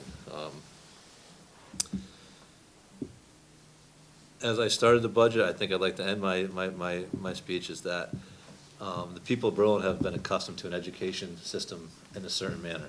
What I mean by that is class sizes, programming that we do in a certain way. What I mean by that is we have very favorable class sizes. And the program we have a high school that has only increased its reputation and the courses that are offered and the number of AP courses that will rival, as you can see, the magnet school students are coming back, that will rival any of the other schools. In order to maintain that, you need a budget that will allow that. And sometimes you need to be, the old adage of penny wise and pound foolish. Some of the programming that we have is actually saving money by adding staff. I know it's always a question of adding staff. Adding a paraprofessional, if that means that an outplacement doesn't take place, there is a huge cost savings there. So a paraprofessional at $28,000 versus probably the lowest outplacement is $65,000, there's still a net savings. With, you saw tonight, the highest outplacement being 200 some odd thousand. So, the program that's been put in place, the new program, you looked at special education numbers that have gone up as far as staffing. I think it's going to be worthwhile to think about the programs that have been put in place, the BLAST program, the transition program, the autistic program, the various programs that are put in place to keep students in district so we don't have those outplacement numbers even rising. It's a tricky balance. I know the mayor's here tonight, and I know that, you spoke numerous times about the fiscal state that we're in and some of the bonding that took place and so on. But I think if we're going to maintain the education that people have come to be used to in Berlin, we need a budget number that allows us to do that. And so I turn over to the board for greater scrutiny to look at the budget and see if we can reduce things further and still maintain an educational system that we all can be proud of. Thank you very much. A lot of work went into this. So now the next step is to dig into it on January 27th. We'll be meeting again and going through the budget. So a couple of things before we go. First, I want to thank the partners from the town side and from the Board of Finance who came again to hear all this information firsthand. I really appreciate the time that it took to come here and help understand. If it aids a little bit in your understanding, or maybe you can bounce ideas off of us, I think that's fantastic. The second thing is, I had asked people to send questions. Here's my thought. Again, a lot of information. If you have factual information that you need in order to aid the conversation that's going to take place on the 27th, or to create a greater understanding, those are the kind of questions I want you to feed me, and then I can get them to Brian. And when I feed any questions to Brian, he'll give answers to all of us. So any number, like I asked for the chronic absenteeism number, for example, things like that, that can help us make determinations as to where the money might go or how much money is necessary. That would be the kind of questions. If they're philosophical type questions, those are probably what you want to bring yourself on January 27th, and when we have the conversation and go through everything. Anything else for the good of the order here before? No? Do I have a motion to adjourn? So moved. Second. All those in favor? Aye. Thank you to everybody.